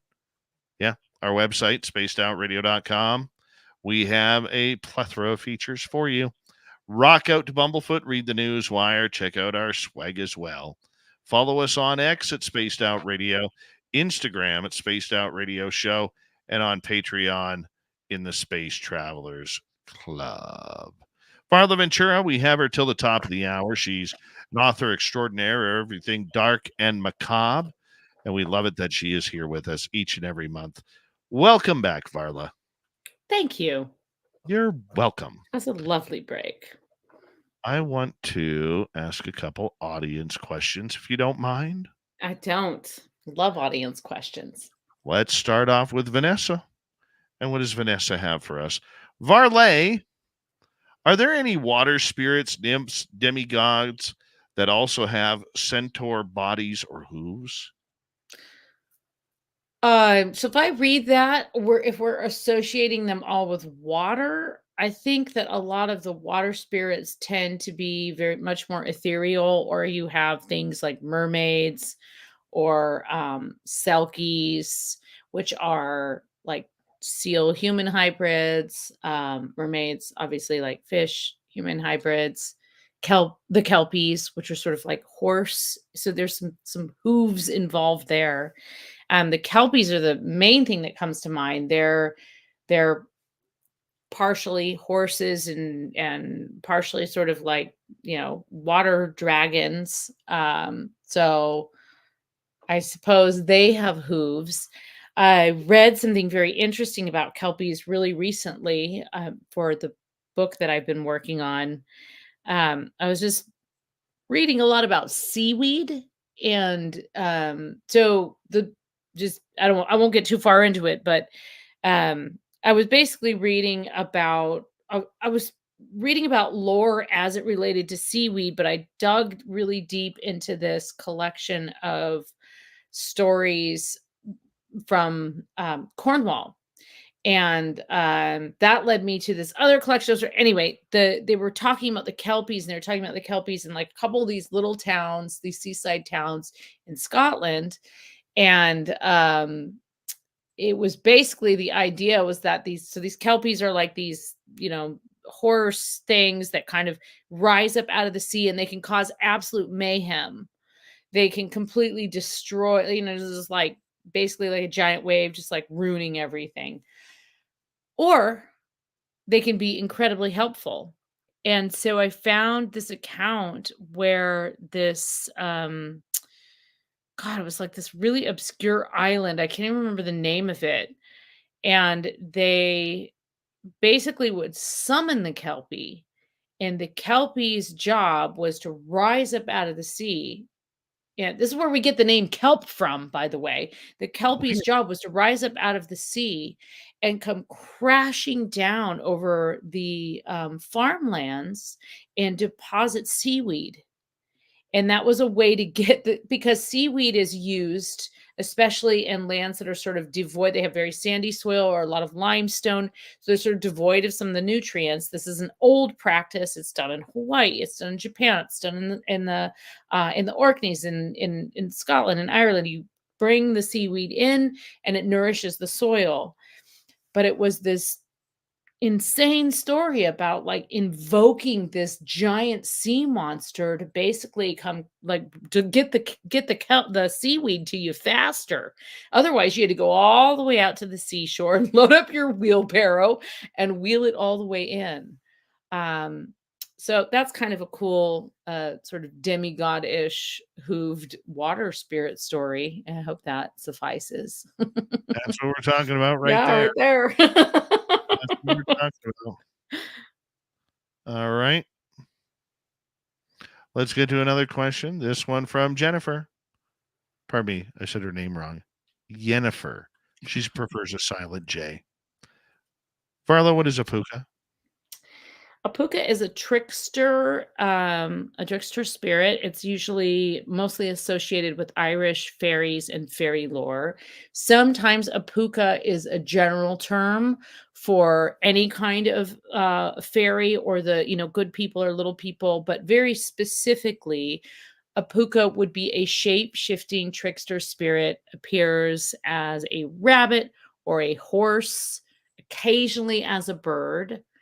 But most often as a rabbit or a horse. And the Puka's role is to sort of take you on a wild midnight ride and make you question all your choices in life. Frequently, a Puka plays on the town drunk. So our most famous, beloved Puka is Harvey, which is it was a play, and then it became a movie starring Jimmy Stewart, where he plays this sort of like town drunk who talks to this giant rabbit. And the giant rabbit kind of embarrasses his sister all the time, talking to this giant rabbit. And he even calls him a Puka.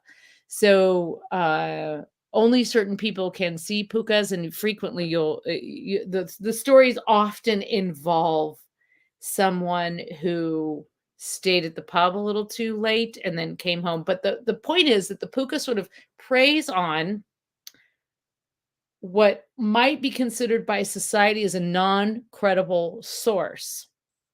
So it adds to the mystery and the idea of whether or not the Puka even exists, which the Puka loves because the Puka is a trickster.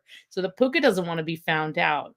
So it's frequently you'll see people, it might be, now this is also the case with many, many fairies, typically witches, and, let's lump the witches and psychics together because they really do belong together.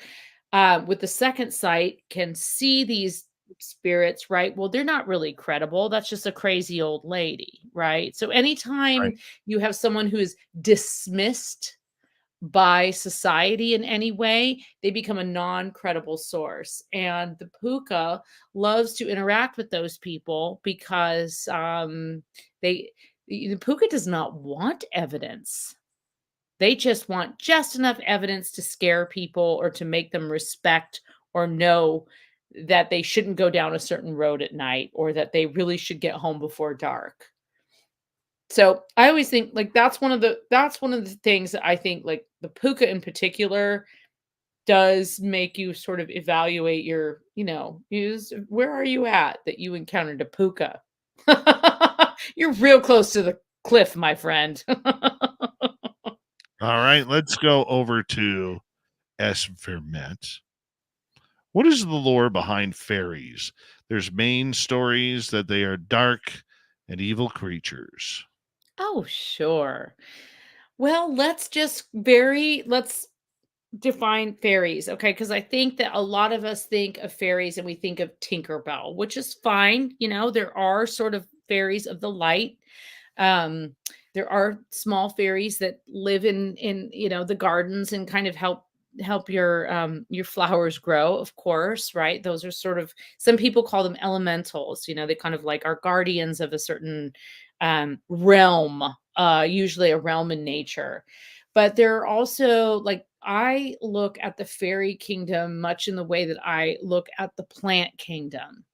So the plant kingdom, you got, you get certain kinds of plants, right? You've got your angiosperms, and you've got your evolved aquatic species, and you've got all these different kind of like branches that are all under the grand umbrella of the plant kingdom.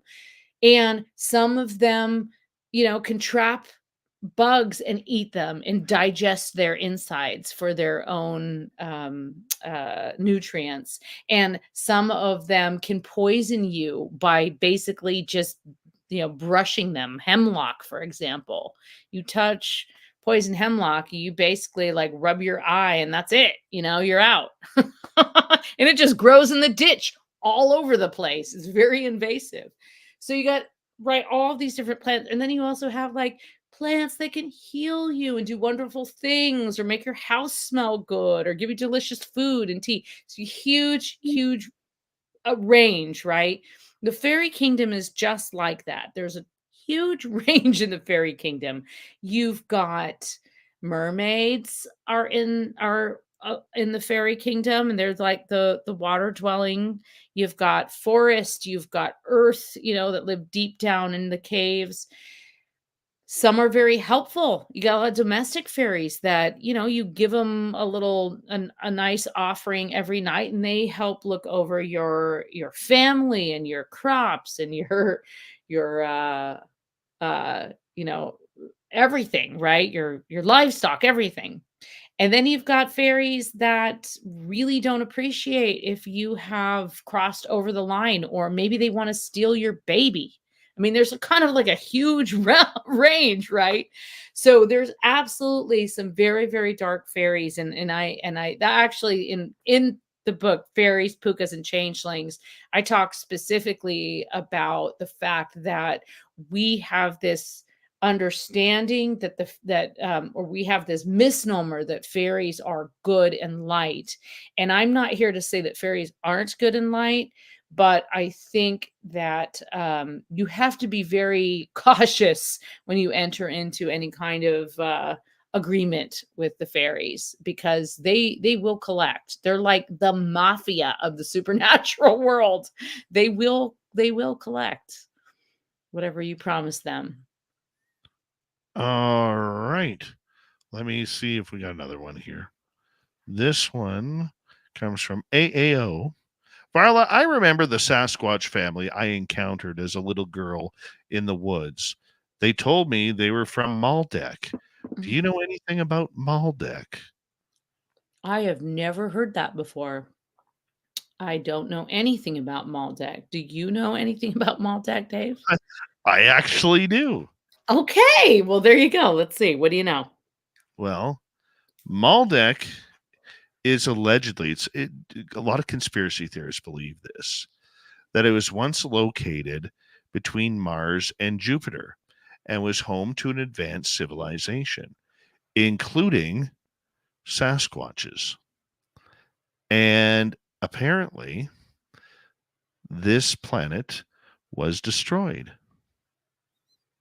And prior to its destruction, a bunch of ships left, spreading all over the galaxy, and the Sasquatch landed here. Okay, so How's didn't know that.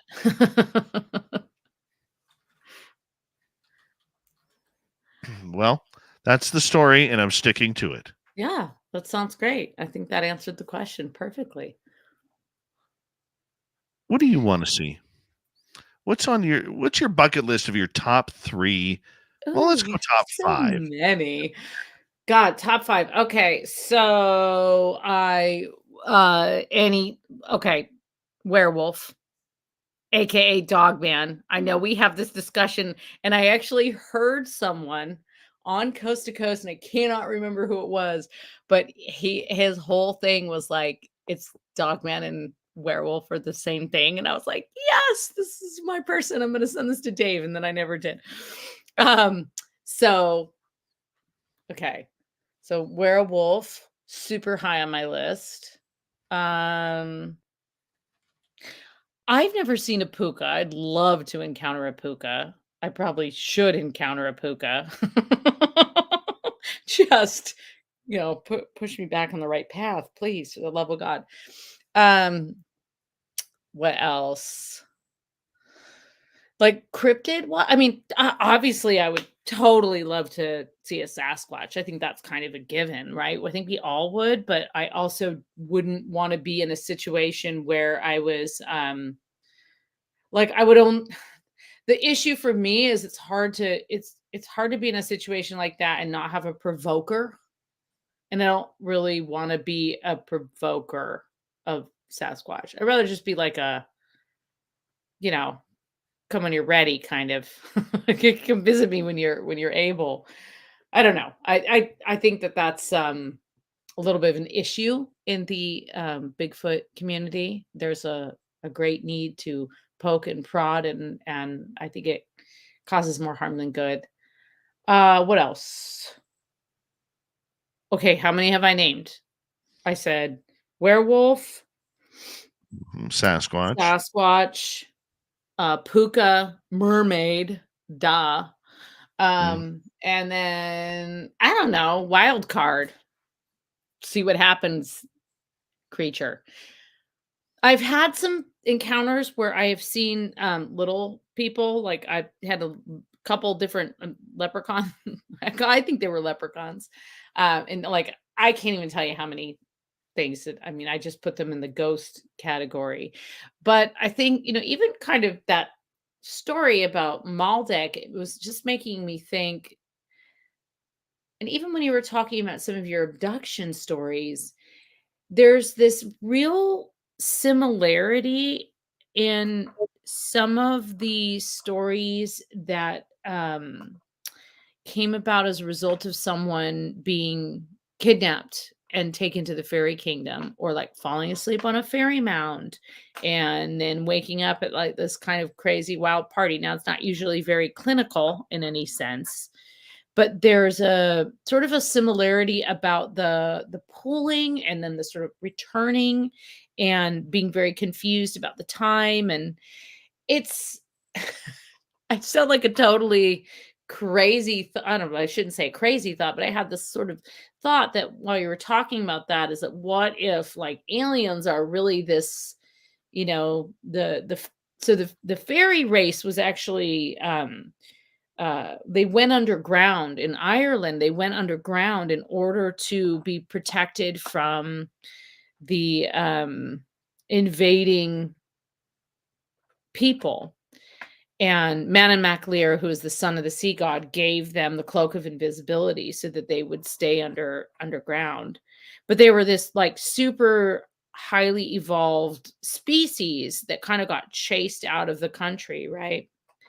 So like, what if they were so evolved that then they got to like, this place where they could just operate crafts and travel through time. And they already had this great relationship with time and could travel time.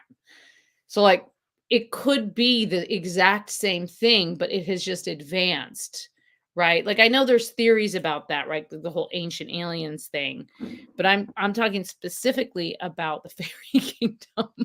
Maybe they're related.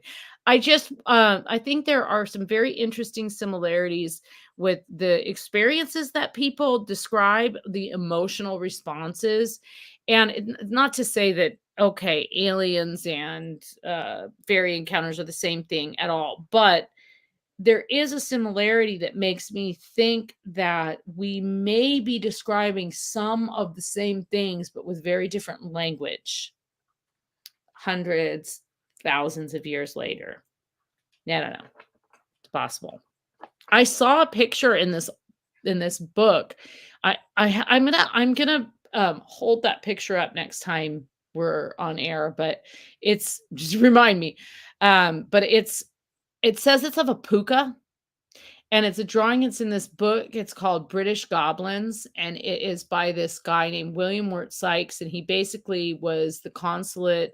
He worked for the Wales consulate.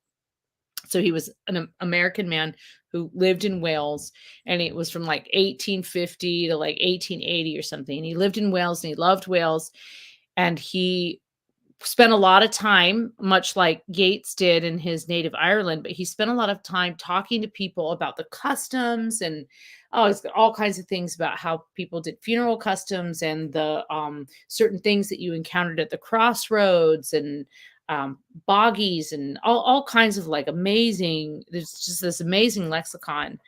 But in there is this sketch, and it says a puka, and it really looks like sketches I've seen people draw, especially like in the 80s. Remember in like the 1980s when people started releasing drawings of the things that they had seen? It would be like this very it looks like that, but it's from like the 1880s. I gotta pull that picture up. I'll have to just like, I don't know, I'll take a picture of it and put it on some stupid social media or something, because I saw that, and that's when I was researching the fairy book, and that shifted my whole mindset in a way that had not been shifted before. And that's when I really started to understand that I already knew that we were using different words, and that the language and translations and things, I knew we were using different words for the same creatures, but I guess I thought that was in sort of more of like the same linear time. And then I started thinking deeper about that and feeling that we may well be describing the same thing. We just have a different way we just call it something different. That it, whatever it is, it's some kind of sacred encounter, and it's just described as one man's puka is another man's gray. There's the caption. Gray it out. We got 2.5 minutes here before we have to say goodnight to you. And it's always amazing when you were here. Let's go to Sweet Tony G in the UK. Varla, are you following the Nazca corpses, mummies? Have you looked into it? If so, what's your thoughts? So I'm familiar with the Nazca lines, and I do know about the Nazca mummies. I don't have a lot of thoughts about what I think they were there for or anything like that. The Nazca lines are pretty incredible. If you don't know what they are, you can look them up, but it's basically certain animals that you can see. They're line drawings in the desert, where you can see these very dramatic outlines of certain animals like the condor. And you obviously can really only see those from high up. And so the big puzzle is, well, how did they do that? Right? Like they're, I don't know, 2,000 years old or something, at least. I can't remember how old they are. So how did they see that so that they could make these lines and they make this image? Because there was no way to get up there, right? There was before even hot air balloons, so there was a way to astrally project and look back down. So that's the big mystery. But if you think about it, if you go and you even think about like the Mississippian cultures, and you think of the burial mounds and how they were done in very specific shapes, but these were shapes that you walk by it and it, like, quite honestly, just sort of looks like like a hill. It doesn't necessarily look like the shape of a bear, but if you go up in the air and you look down at it, you see it's in the shape of a bear or a turtle. So these were done very deliberately, with the idea that something was viewing them from above, which is fascinating, because they really got it right. Varla, thank you so much for coming on Spaced Out Radio tonight. Always appreciate having you on the show, because you're awesome that way. Tell everybody where they can find your website. Thanks, Dave. Thanks for having me. It's varlaventura.net. You can find me there. And, I'm just Varla Ventura everywhere I go. Here, there, and everywhere. So you can look for me and, say hi. And on that note, we say goodnight to Varla Ventura. Hello to Steve Stockton from Among the Missing when we return for Hour 3 of Spaced Out Radio. Stay tuned, everybody. You're listening to Spaced Out Radio with your host, Dave Scott.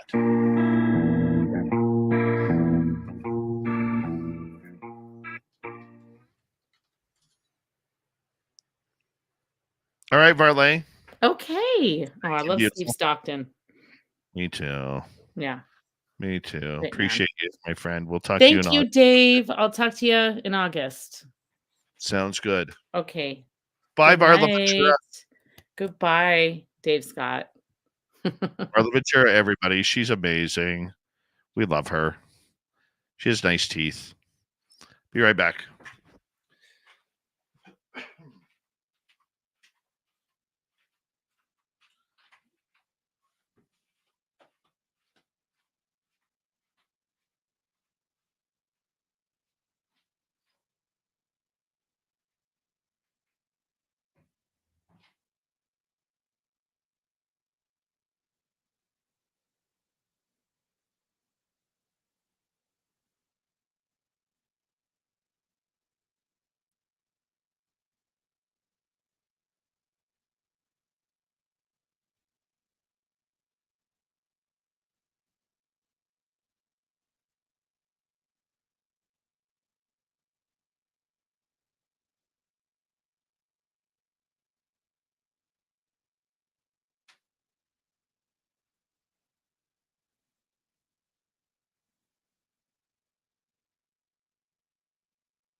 All right. Dave is back. R2D2, how are you? Sierra, nice to see you.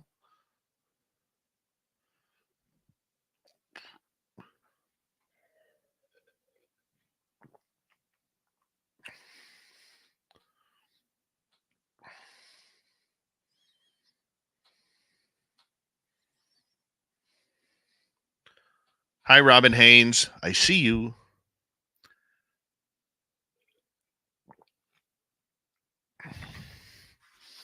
Thank you to T-Bone ×2 for our super chats tonight. Greatly appreciate you, T-Bone. Thank you.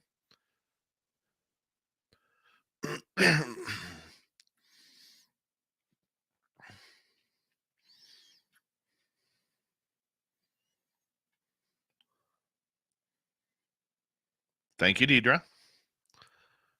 Remember to shop at our Spaced Out Radio store. We do not have ugly swag. Philip Blair, I've never been outside of North America. And don't forget, tomorrow night, Sweet Robbie G and the Crypto Guru are here for you. Here we go.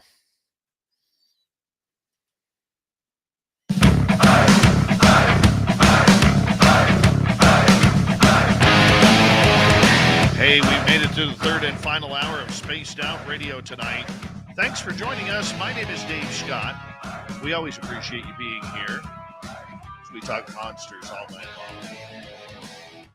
Hello to everyone listening in on our terrestrial affiliates around North America. We really appreciate you hanging out with us and having some fun with all of this woo-tastic talk. Our website, spacedoutradio.com. We have a plethora of features for you. Rock out to Bumblefoot, read the news wire, check out our swag as well. Follow us on X at Spaced Out Radio, Instagram at Spaced Out Radio Show, and on Patreon in the Space Travelers Club. The Desert Clam has set the password for tonight in the SOR Space Travelers Club. Oblictation. Oblictation is your password. Use it wisely, Space Travelers, as the Clam sets the password each and every night right here on SOR. That time of the night, we say hi to Steve Stockton as he kicks off hour number 3 with another weird story. Hello, friends. Welcome to Among the Missing YouTube channel on Spaced Out Radio. I'm Steve Stockton, and I'm about to take you on an unbelievable journey of people just like you. Their stories and encounters will haunt us on Among the Missing.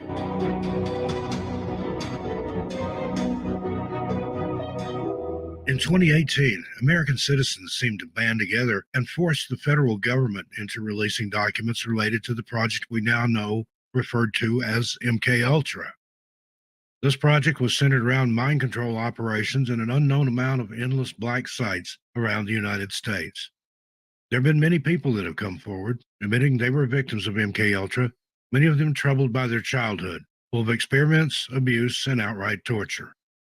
These people have continually received visits from what seems to be government officials, the actual real-life men in black. The men never identify themselves and rarely acknowledge the victims orally. They are seen stalking the victims, watching from a distance, and listening in on phone calls. The victims are often followed and cornered in stores and on roads, locked in by cars with these men inside and perpetually harassed. Victims set upon by these men often move and go into hiding in fear for their and their families' lives. Although most of the victims remain in the shadows, some of them even going as far to use fake identities and never going out in public for fear of being found again. But some of them are very outspoken on social media. They have many accounts, as they seemingly get censored or just deleted, with no way to reinstate those accounts. There are supposedly many celebrities involved in some of these operations, and many of the victims have spoken out against a supposed Hollywood ring. It includes Freemasons, politicians, and shadowy clubs, an elite class of rulers globally whose lists are unknown to the rest of us.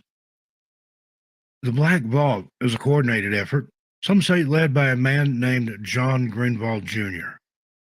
There's an actual website called The Black Vault, which you can visit at www.theblackvault.com. where he compiled much of his work, research, and Freedom of Information Act requests, which did result in him receiving declassified documents. File number C00021825, dated 28 September 1967, begins with Dear Doctor, and goes on to describe what appears to be an experiment in mind control. It seems to have begun with rats, but continued on with dogs, using electrodes, controlling such behaviors as turning, running, and stopping. A direct quote from that first letter is as follows. As you knew, I spent about 3 years working in the research area of rewarding electrical stimulation of the brain, the Olds effect, as it has sometimes been called. The work that we did involved both basic and applied aspects. In the laboratory, we performed a number of experiments with rats. In the open field, we employed dogs of several breeds. The culmination of our work was several publications that elucidated the nature of brain stimulation reward. In addition to a demonstrated procedure for controlling the free feel behaviors of an unrestrained dog, behavioral control was limited to distances of 100 to 200 yards at most. Both kinds of work were described in detail in the final report for that project, information redacted here, which I believe you have in your possession. We could establish an under-the-roof laboratory that would be equipped to study the basic parameters of the control procedure using a small animal, such as the rat. I have in mind the construction of a sizable enclosure, a miniature representation of an open terrain. The letter/document goes on to say that the writer believes work in an open field could be useful, as they had already tested on dogs and a range of species could be used. Just chilling. Just chilling. And we say thank you to Steve Stockton for coming on in. You want more like that? Just head over to Tales Untold on YouTube and hit subscribe. Ring that bell. All right. From the weird to the strange, Robin Haynes is here for the Cryptid Report.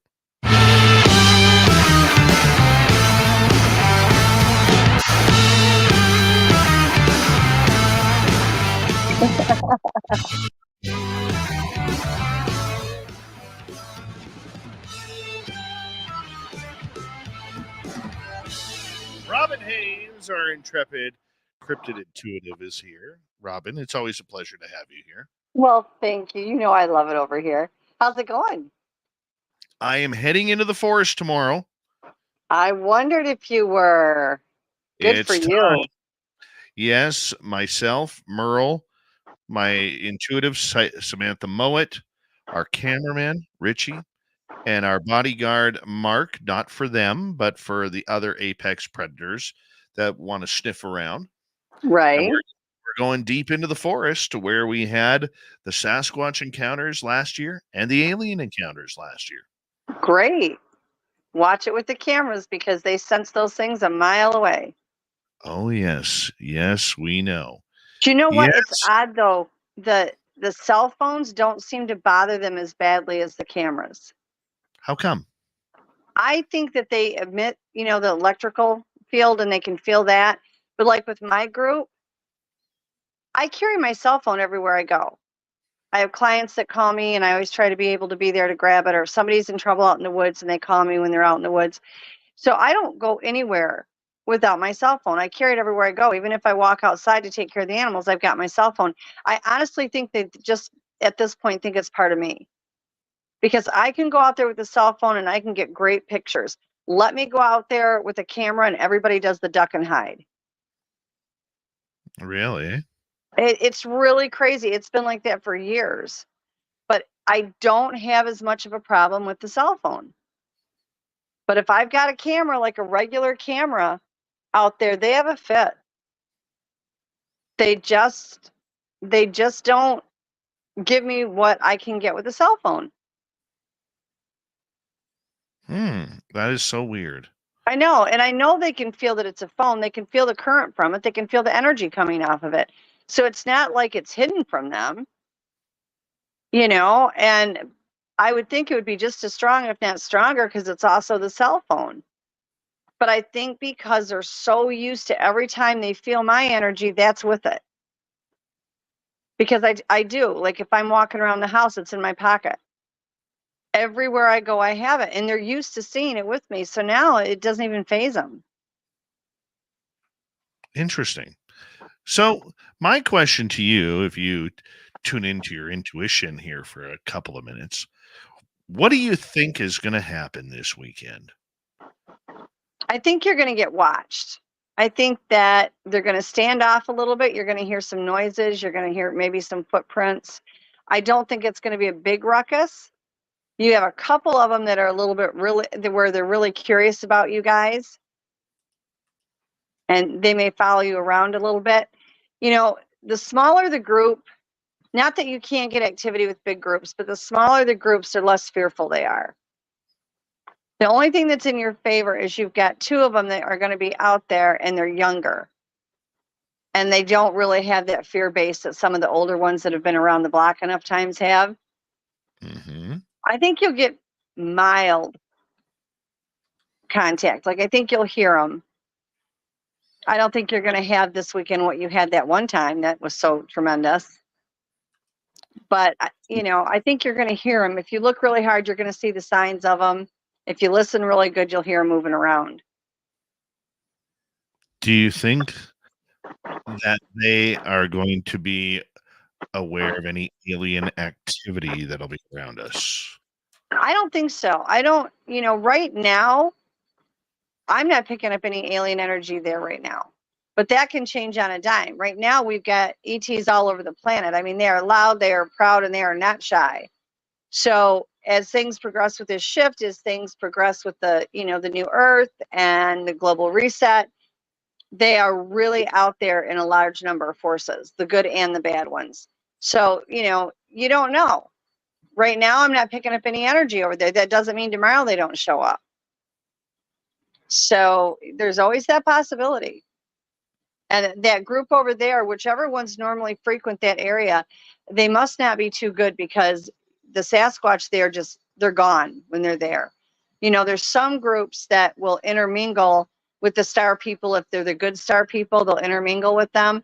But the ones that come in where you're in that area that you're at, they want nothing to do with them. Well, we're going to see what happens because I would like to hope that we can have another encounter. And what you're saying makes a little bit of sense considering last year it seemed like the Sasquatch was warning us about alien and UFO that were in the forest. It's very possible. So I'm looking at that and saying, I hope we have that again. Yeah. I really hope we have that again. Dave wants that to happen again. Well, it'll be great for you to talk about it at the conference. Right? I am already excited about the conference because we got such great people coming. So, and Daryl Denton's going to join us this year too. I talked to him not too long ago, and so he's going to join us as well. So I'm really excited. Very nice. Very nice. I'm excited about that. What should we do to warm up the Sasquatch out in the forest? You know, you could go out even a few days. I don't know how long of a drive it is for you, but you could go out a few days before, maybe put some apples out. Definitely, I would be mind speaking that whole week going into it. They can hear you. Well, it starts tomorrow. You're going when? We're going tomorrow. Oh, okay. Then I'd start tonight. Start talking to them in your head. Talk to them. Let them know you're coming, and always tell them you're coming there. You know, if they want to interact with you, as long as they come with peace and love in their heart, then they're welcome to interact. Make sure to put it out there. You have to be specific when you're communicating with them. You don't, Right. I mean, not that that's going to keep anything bad away, but it definitely sets kind of like the prelude on what you're willing to tolerate and what you aren't.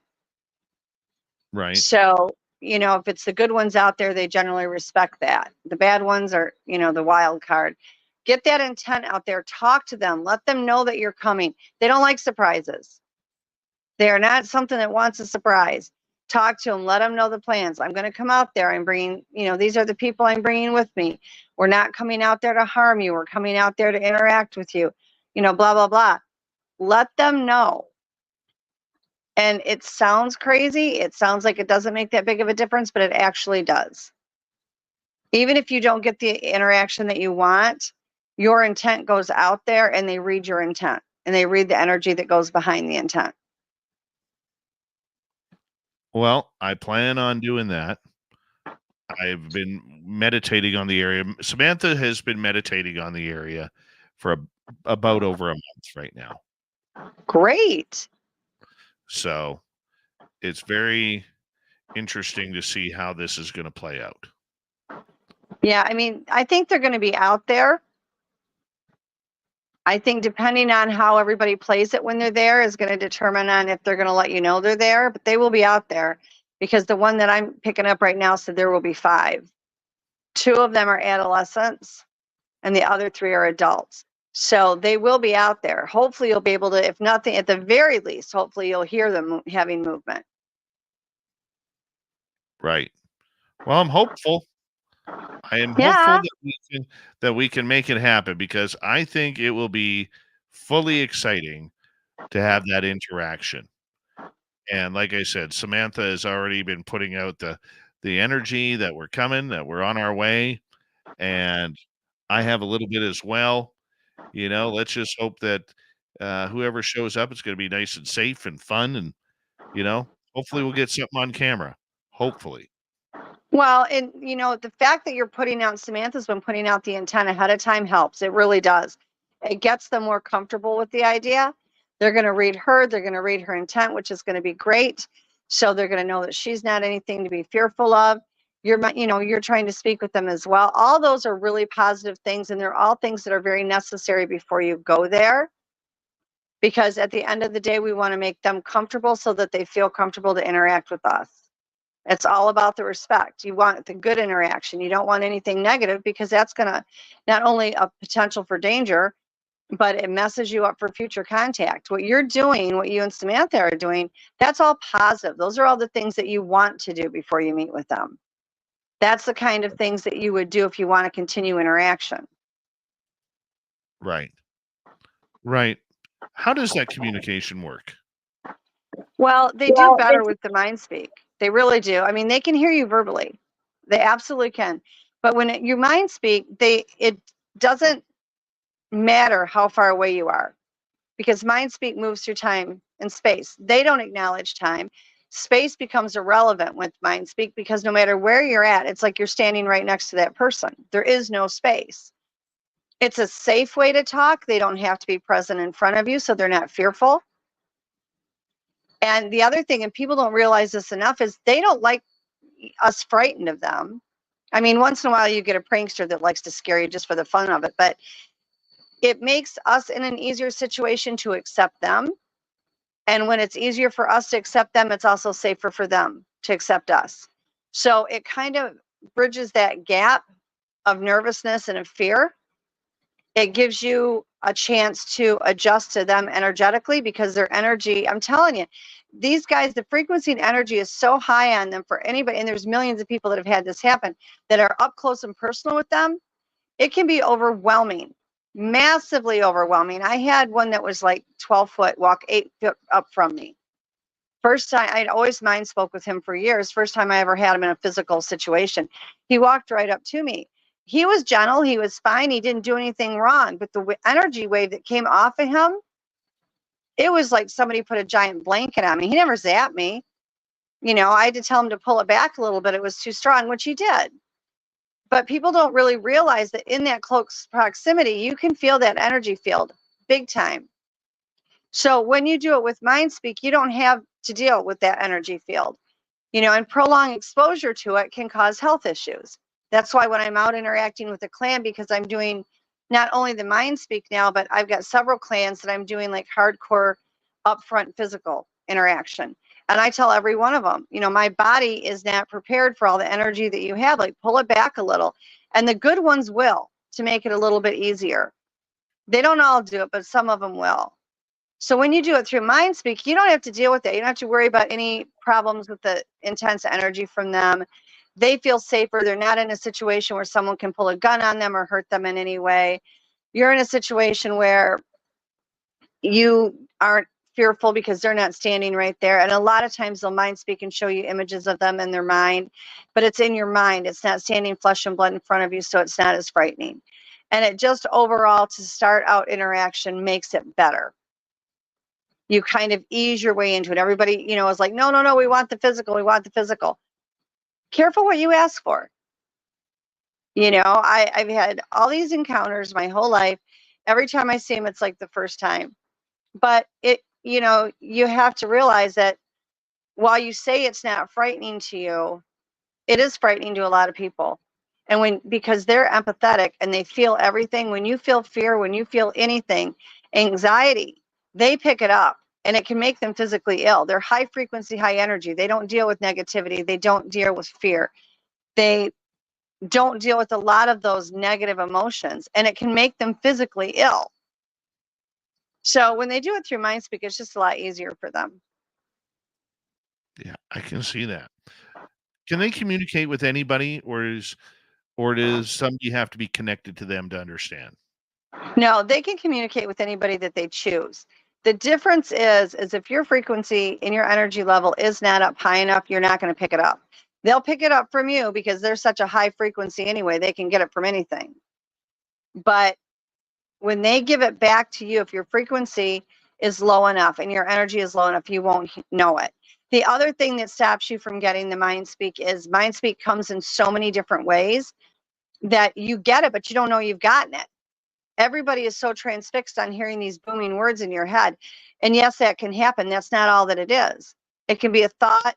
It can be an emotion that isn't yours that just comes to you out of nowhere. It could be what feels like a memory. It could be a picture in your mind. It could be a sense of knowing and you don't know why you know it. There's a million ways that you can get MindSpeak. So the word telepathy in MindSpeak is very limiting. So if you don't know how to pinpoint that that's what it is, you wouldn't know. And so there's a lot of people that lose that translation in there because they don't realize that that's what they've gotten. And then, like you said, if your frequency isn't high enough and your energy isn't high enough, you're not going to hear it coming back. But it doesn't have to be, it's not one of those things that if you can't hear them, they can't hear you. Absolutely not. They can hear you no matter what. They're born high frequency. What kind of messages do they send? Normally, they're in the beginning, they're short and to the point. Like, after you've done it a while, they'll get longer and longer. A lot of them are just as simple as a hi. A lot of people just get this voice in their head that says hi. Or if they feel you're in an unsafe place or you've gotten too close, they'll say stay away. Many people talk about just hearing the words friend. It literally depends on the individual. It could be anything. You're out there and you're doing tree knocks, and they either want you to start or stop, and they'll tell you. It can be short and to the point. Once you start building a rapport with them, then they seem to be better at the longer explanations of things. So they do start it slowly most of the time, unless they're really excitable. Got it. We got about a minute to go here, Robin. And I will make sure that I keep you abreast with what's going on in the forest. Yep. Because we know that we definitely need some goodies out there. Oh, so yeah. I will I'll ask be you, home. So if you get into any trouble, or you got my number. I do. Just put out the intention that we're coming in peace. I will. Definitely. Tell everybody where they can find you. 30 seconds. I am at www.paranormal-empowerment.com, or you can find me on Facebook at Robin Haynes, Haynes. Don't go to the one that says Robin L. It's Robin Haynes. Love it. It's always good to have you here, Robin Haynes. Oh, thank you. We will talk to you next week, my friend. You got it. Take care, babe. Night, right, everybody. Robin Haynes, everybody.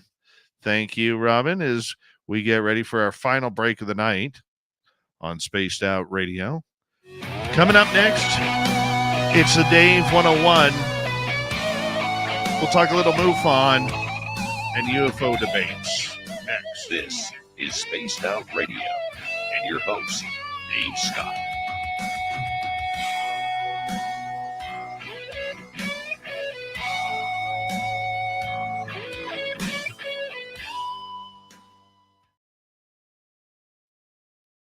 I love that one. Love it. Sweets, how you doing in the chat room there, buddy?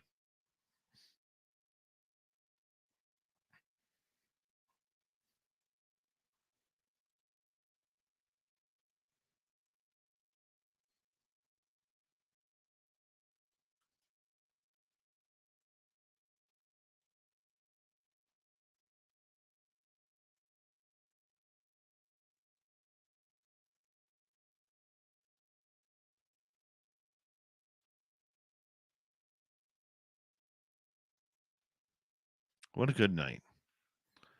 Varla was amazing. Robin's amazing. Sweet Robbie G's chin hair is amazing. Really is a good night.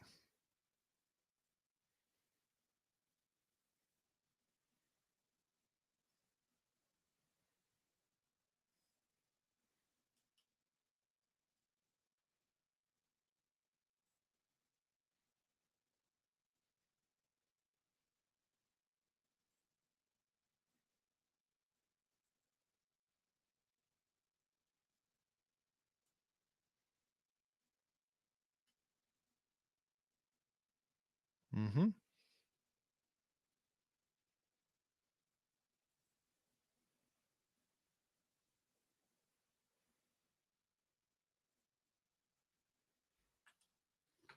If you don't like Sweet Robbie G's chin hair,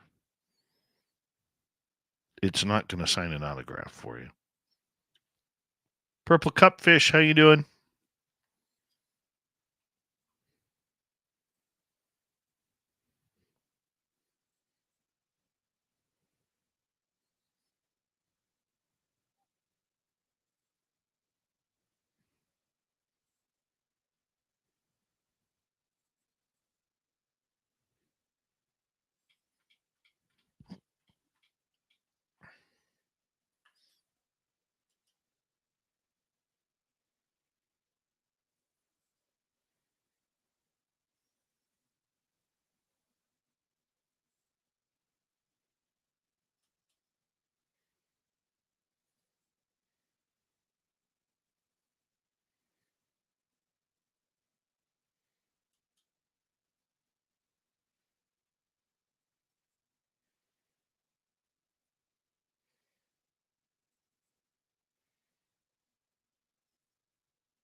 I'm going to Merle the hell out of Merle this weekend. Just so you guys know. Robin is in the USA. I believe she's in Texas.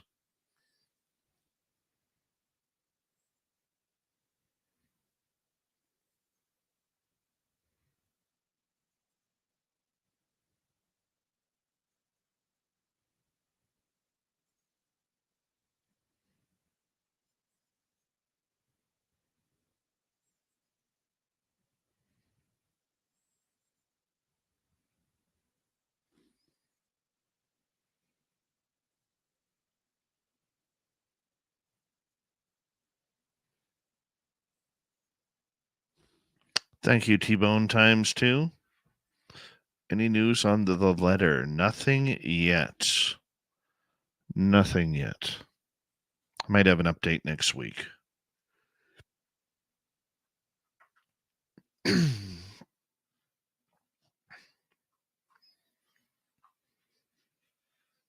Get a Gorilla Glove. What's that?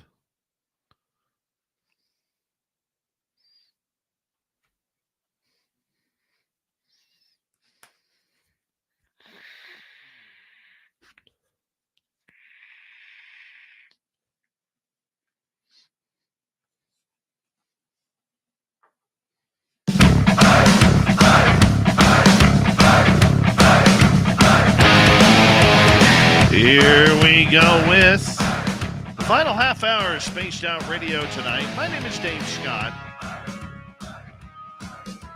and I'm all comfy and cozy, bringing the woo to you. I hope you are as well, wherever you're listening on this beautiful planet we call Earth. Want to remind everybody that if you missed most of this show or others, you can always check out our free archives by going to youtube.com/spaced out radio. Do old Davey the favor, hit that subscribe button. Our website, spacedoutradio.com. We have a plethora of features for you. Rock out to Bumblefoot, read the news wire, check out our swag as well. Follow us on X at Spaced Out Radio, Instagram at Spaced Out Radio Show, and on Patreon in the Space Travelers Club. It's that time of the night, that time of the week, where I yell at all them youngsters, get off my lawn. It's a Dave 101. It's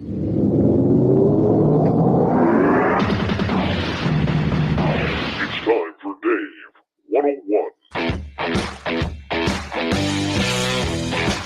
Open up the door, it's Dave! Dave, D-A-V-E!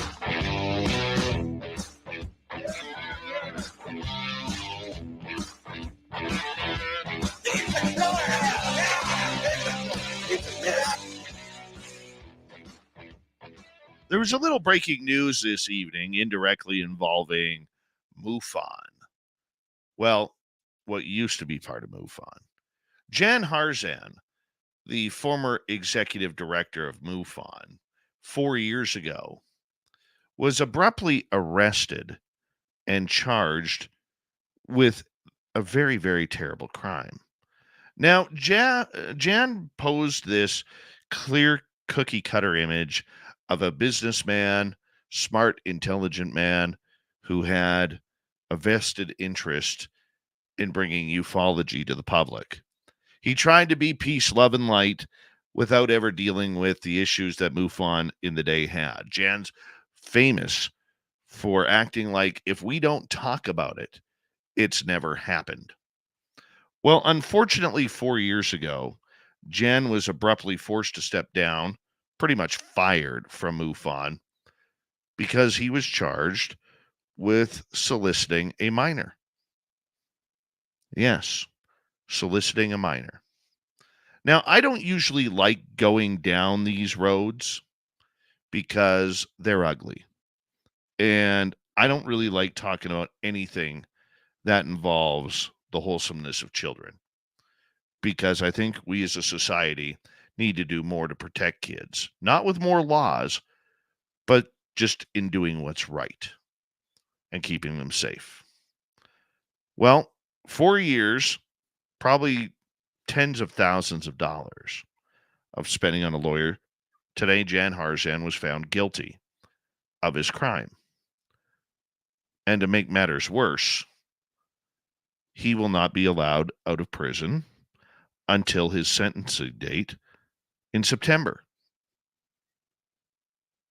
That's a monster. That is a monster.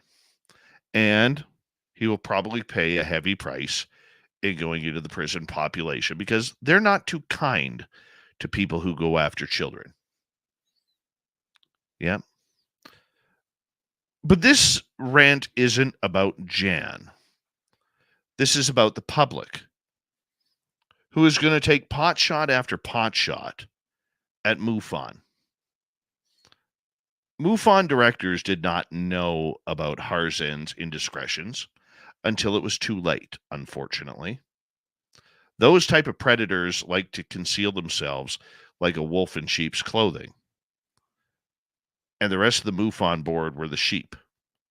They never saw him doing this. They don't know if it was the first time or many times. They don't know. Jan kept that part of his life secret. But there's going to be a lot of people online who are blaming MUFON for this. That MUFON is garbage. MUFON is an organization that should be disbanded. You know, the whole cancel culture BS that's out there. But I want to profess to our audience, this has nothing to do with MUFON. You can question MUFON all you want, but MUFON is innocent. The people around MUFON are innocent. Nobody else under an investigation that was internal had anything to do with Jan Harzan and his grotesque actions that he will now be accountable from.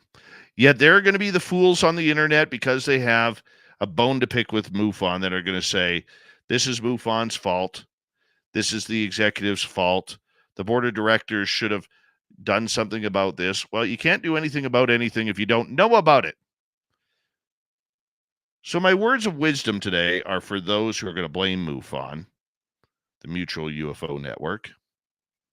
Don't blame them at all. There are things I don't agree with MUFON.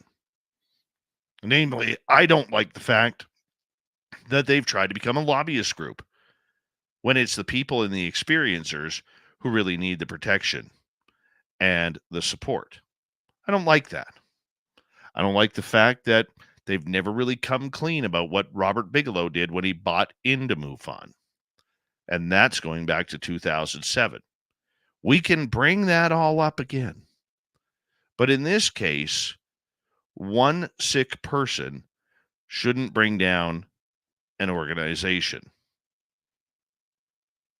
Dave McDonald on down, MUFON has been pushing hard. They got great people involved. I know so many MUFON members personally, from members of the board of directors right down to field investigators that work their butt off to be a part of history, of humanity. They work their butts off because they want to be a part of the story. They want to bring those stories of sightings and abductions and contact to the public. And that's what they do. I'm defending MUFON tonight because they are innocent. They don't deserve this. And when you think of Jan Harzan, think of the monster that he is, and not the monster that used to lead MUFON. Because that's not fair. MUFON does not deserve the reputation for Jan's sickness, which hopefully during his time in the slammer, he gets some serious psychological help to make sure that he never, ever does that to another child again. But don't blame the MUFON members. Right now, this is a blow to them indirectly. And because of people not letting go of the past, they will feel the brunt. Let it go. Just like the song says, let it go. There's no point in dwelling. An innocent investigator or state director shouldn't have to pay the price for Jan Harzan being an idiot. Not at all. Members of MUFON work hard, and let's keep it that way. The other thing that I wanted to get to tonight was the presidential debate. Now, me being Canadian, I don't have any stake in this, whether you're a Republican or a Democrat. But how does this tie to my rant and UFOs? Well, let me tell you. It ties in because the Paradigm Research Institute was trying to get CNN to get the UFO question into the debates. They had asked 2 questions about what they wanted to see if either Donald Trump or Joe Biden would spill the beans about what they're hiding in regards to unidentified anomalous phenomenon. And just as predicted here and almost everywhere, it didn't happen. Note the CNN hosts of the debate were more interested in talking about who's going to win at golf, adding punchlines to where punchlines didn't need to be, instead of asking the UFO question. And like I said the other time I talked about this on the rant, we already knew they weren't going to ask the questions. Why did we know? Because they have never been supportive of the UFO topic. Love or hate Fox News, they've carried a lot of UFO stories. News Nation has trumped that, no pun intended, with many more stories regarding UFOs and the cover-up. In fact, they hired a UFO reporter named Ross Coulthart, as many of you have known and seen on this show prior.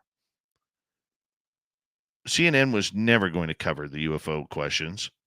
Why they wasted their time and rallied the troops on X to start tweeting the hell out of CNN and their host to try and get that question on the ballot. It was a good effort, but we'll give them a participation badge, but it was a waste of time. And it's because, not because they're CNN. It has nothing to do with their political jargon. It has nothing to do with what political side they favor. It has nothing to do with the politics itself. It has everything to do with the fact that CNN does not like or want to cover the UFO story. Shame on them. Remember when Don Lemon, their former anchor, worked there? He basically laughed off the UFO story, calling all of us a bunch of tinfoil wingnuts. Paraphrasing, of course. Probably double paraphrasing on that, but you get the gist. CNN doesn't want this story. The reason why they questioned CNN and pushed it was because Denny Sheehan, activist lawyer, going back to Watergate, is a Democrat himself. So that's where he went to it. What a lot of these people don't understand is the UFO question isn't about Fox News or CNN or the New York Post or the New York Times or News Nation or CNBC or ABC, CBS. It's not about them. It's about whoever is covering the story. Work with them. Push the ball forward and down the hill with people who are in your corner. Why go to an outlet that has zero interest in this topic? It doesn't make sense. But that's the way they are. That's the way they do things. We don't have to like it, but it's definitely an I told you so moment.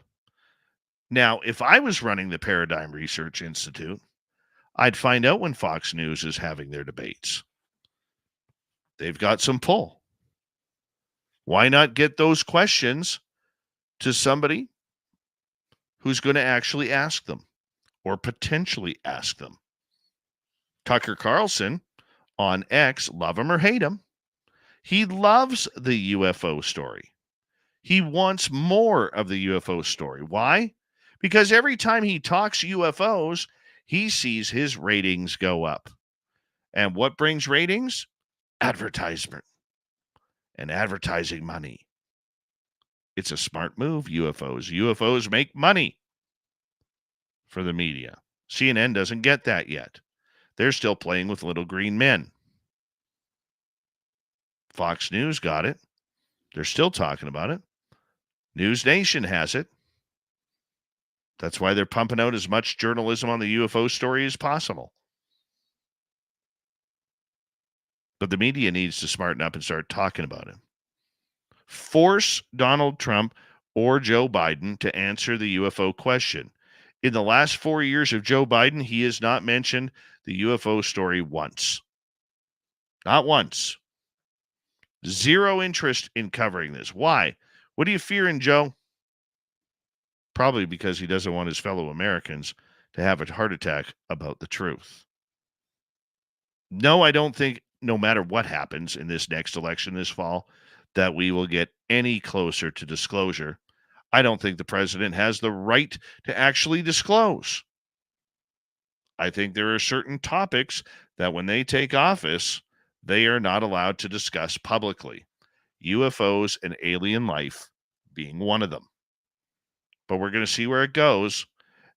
And we do need the pressure, just the right and the proper media outlet to cover the UFO story.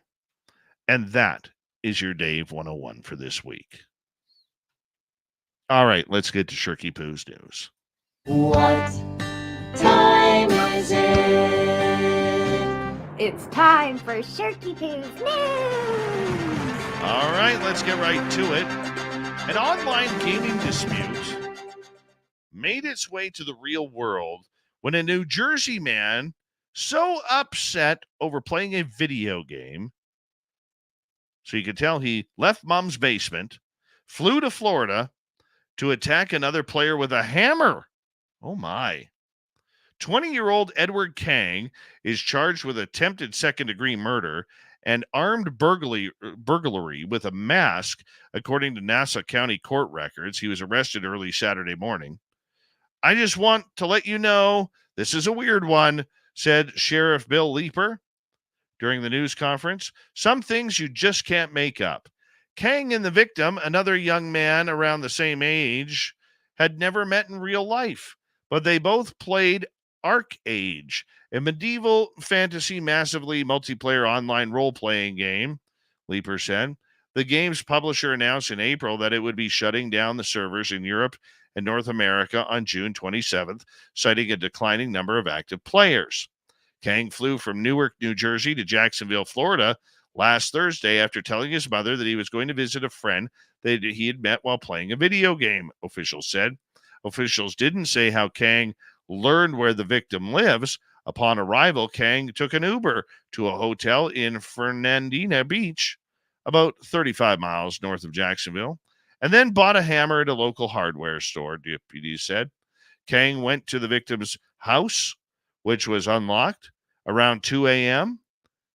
The victim was walking out of his bedroom when he was confronted by Kang, who hit him on the head with a hammer. The two struggled as the victim called for help. His stepfather responded and helped to restrain Kang until police arrived. The victim suffered several head wounds that were not considered life-threatening, thank goodness. He received staples at the hospital. That hurts. Once in custody, Kang told investigators that the victim is a bad person online. He also asked deputies how much jail time people got for breaking and entering and assault. I would say Mr. Kang is going to be in jail for a long time, and it'll be a long time before he gets to play video games again. Man, it's amazing how that happens. Some people. It's a video game. Maybe he needs a girlfriend. I don't know. I know that's old slang. Not allowed to talk like that anymore. But Mr. Kang needs a girlfriend. All right. The world's most dangerous cheese is considered a delicacy despite being riddled with maggots. Ew. Sardinians have been eating this cheese for centuries, even though it can cause intestinal myiasis. I think I pronounced that wrong, but that's okay. Myiasis sounds better. We all have that one friend who gets a little too excited about Roquefort or Camembert, but we reckon they probably draw the line at this cheese with live maggots leaping out of it. Yeah, and did we mention that the risk of them laying eggs in your digestive tract actually is possible? Dubbed the world's most dangerous cheese by Guinness World Records in 2009, Kazumarzu is a creamy cheese from Sardinia made of two essential ingredients, sheep's milk and live maggots. Good old larvae.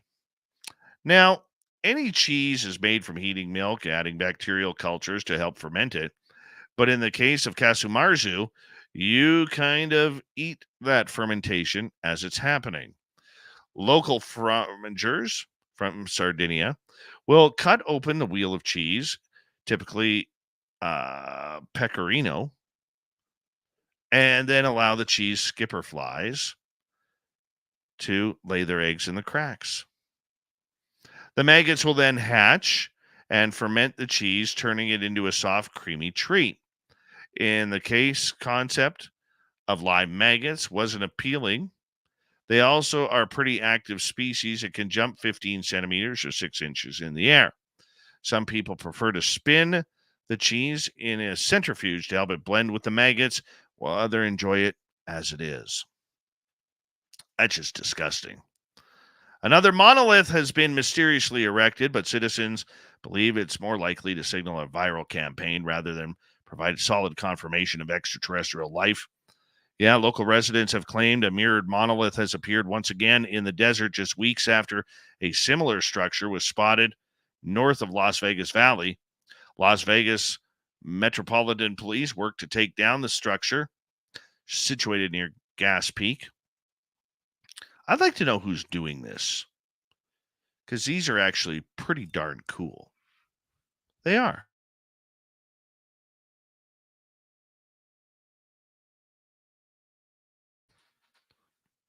Let's get to another one before we run out of time.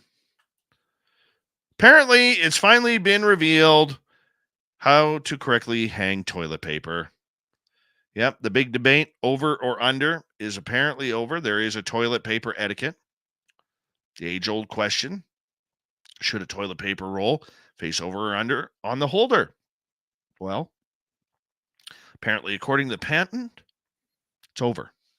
That's it. It's over. Go figure. Hello to Mr. Ron Bumblefoot Thal. Rocking in the background with Little Brother is watching. Bumblefoot is the official music of Spaced Out Radio. Rocking us in and out of every single show. Get your horns up for the guitar god himself. Special thanks to everybody listening in at work, at home, in your cars, wherever you may be. Thank you to everyone in our chat rooms tonight. YouTube, Twitch, LGAP, Facebook, Spreaker, LinkedIn, the Space Travelers Club, and on X, hashtag Spaced Out Radio.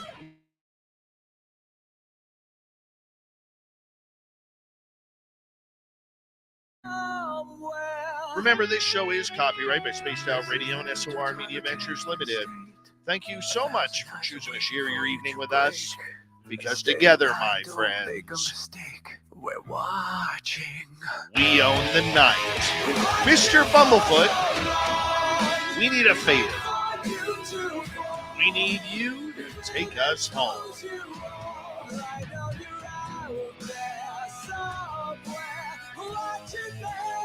Yes, the Woo train has docked for the night, but soon, my friends, we shall ride again. Seats are always available. Your tickets never expire. And if you want to bring a friend, we've got room for them too. Good night, everybody.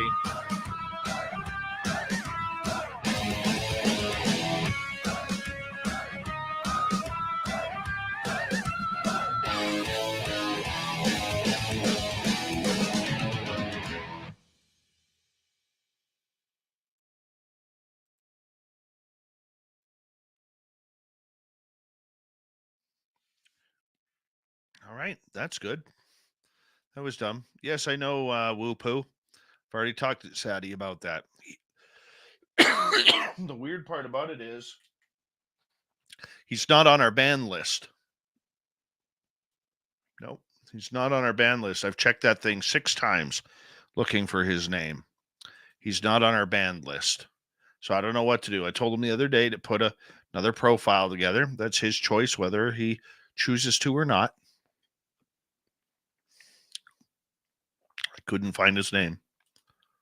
Could not find his name. Unfortunately.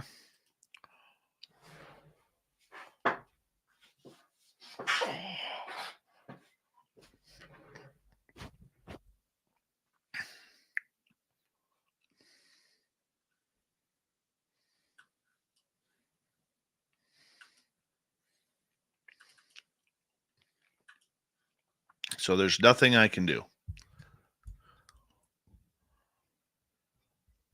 I don't know if there's a Sasquatch named Patch. Thanks, Skip to Malou.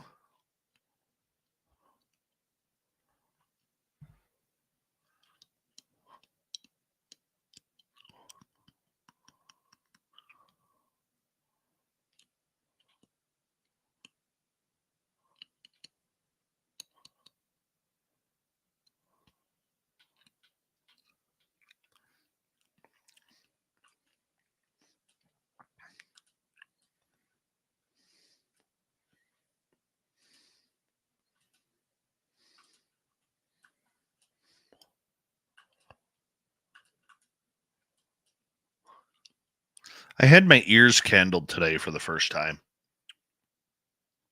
That was actually kind of cool.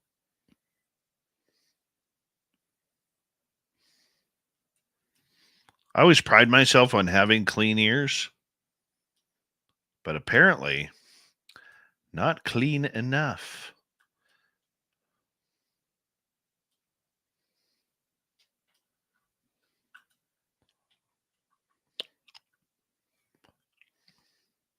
Felt easy. I didn't feel really anything.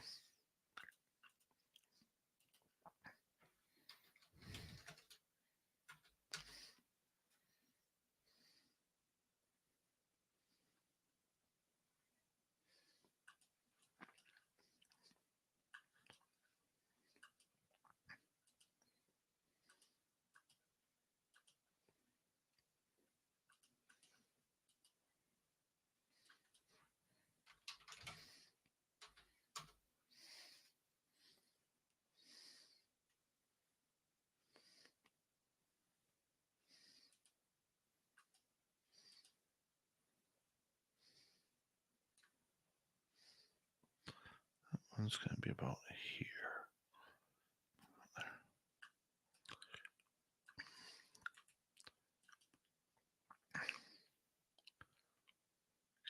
No, when you heat up the candle, it softens and melts the wax, which comes up from the heat.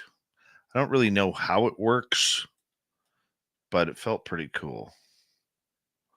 Okay, where's the start of this? That ain't it. Yeah. I'll put a line through where it says Is that it? Go on, play. Oh, it's way over here. your conference stuff. Okay, so where's the end then? I cut it off. Good job, Dave. Good job. Way to go, bud. That's busted ass and taking names right there. Let's try it right there. Copy. Paste.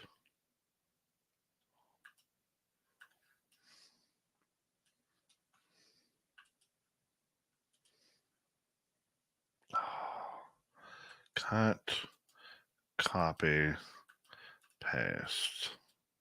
Seriously. Rose Demaray, how are you?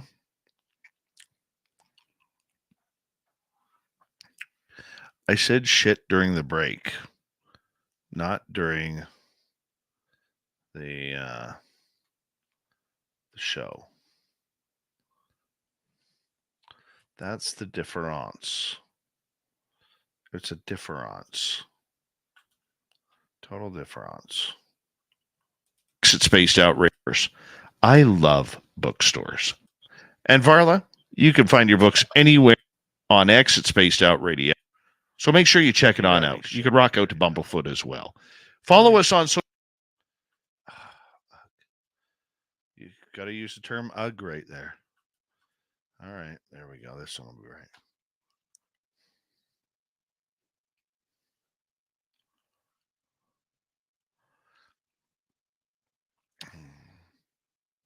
No, I'm not looking for a swear word. I'm looking to actually cut my audio properly. Apparently, I'm a moron and can't figure this out today.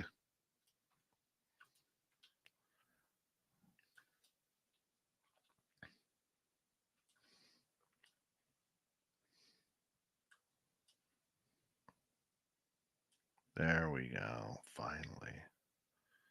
After time number 4. Cut. Fun show tonight.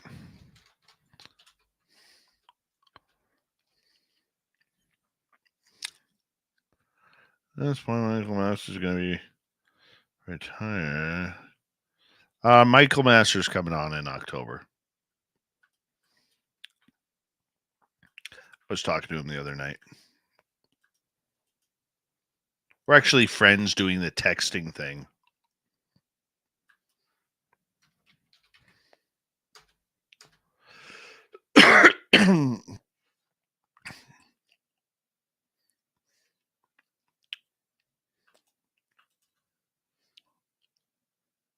Close that out.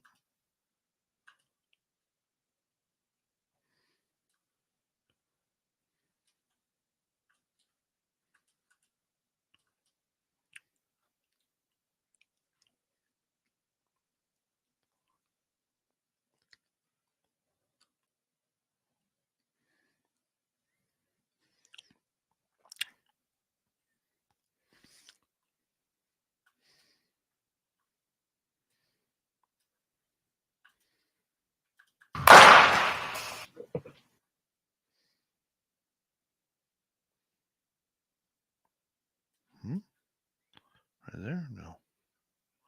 Where's the beginning? Right there? Bet you that's it.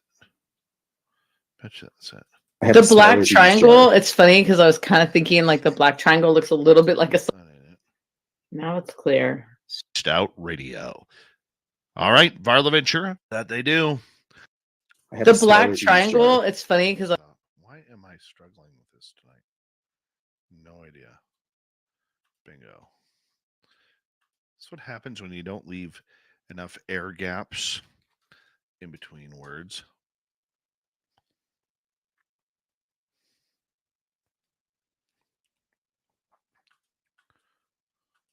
Guru is back tomorrow night. The crypto guru, Ronald L. Murphy Jr. He'll be on with Sweet Robbie G tomorrow night. As G takes you into the weekend, I'll be back on Canada Day. So you Americans, you want that July 3rd and 4th off. Us Canadians, we got work to do. We got work to do. You guys need a show, and I'm going to provide you one.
June 3rd or July 3rd is Sweet Robbie G's birthday.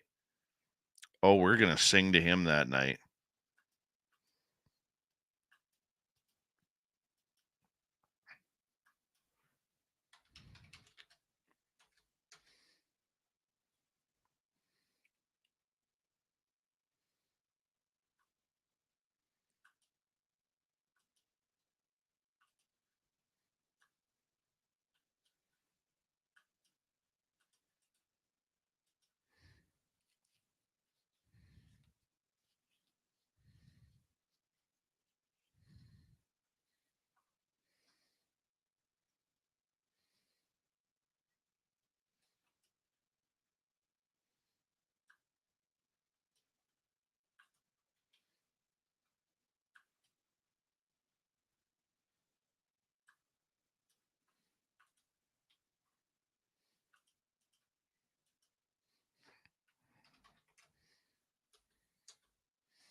Well, you're welcome, Deirdre.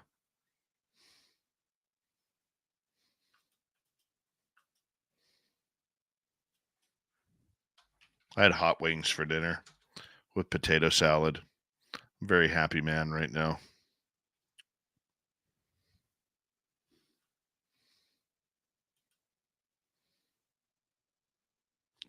Bomber, I don't know when your birthday is.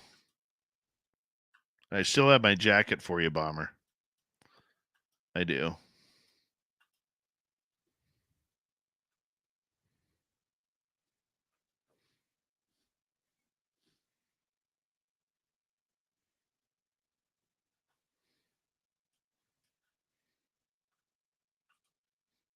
Hi, Astral Fugitive.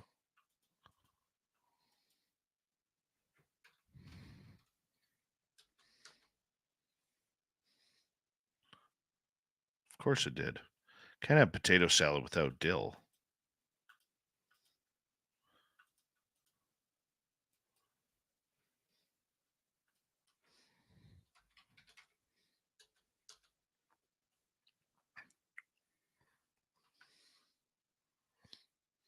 Thank you to T-Bone tonight for 2 super chats and Super Deb with another great night of super chatting.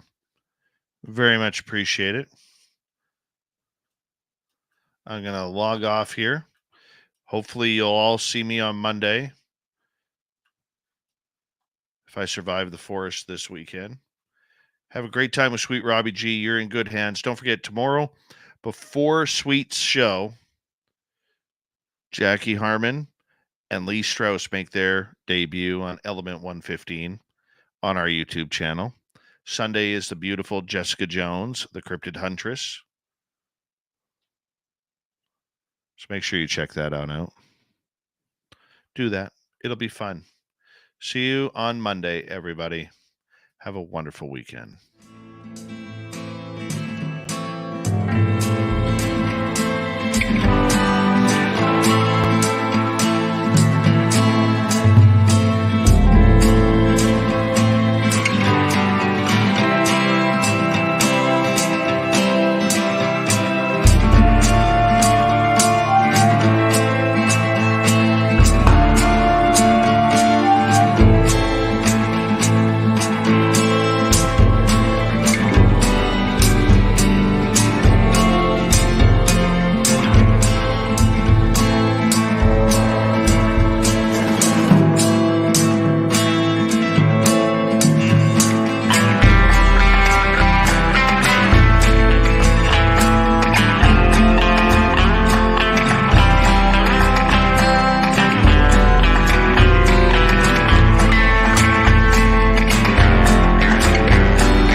Stay healthy, my friend. You too. If you need bail money, give me a call. Always, Dad.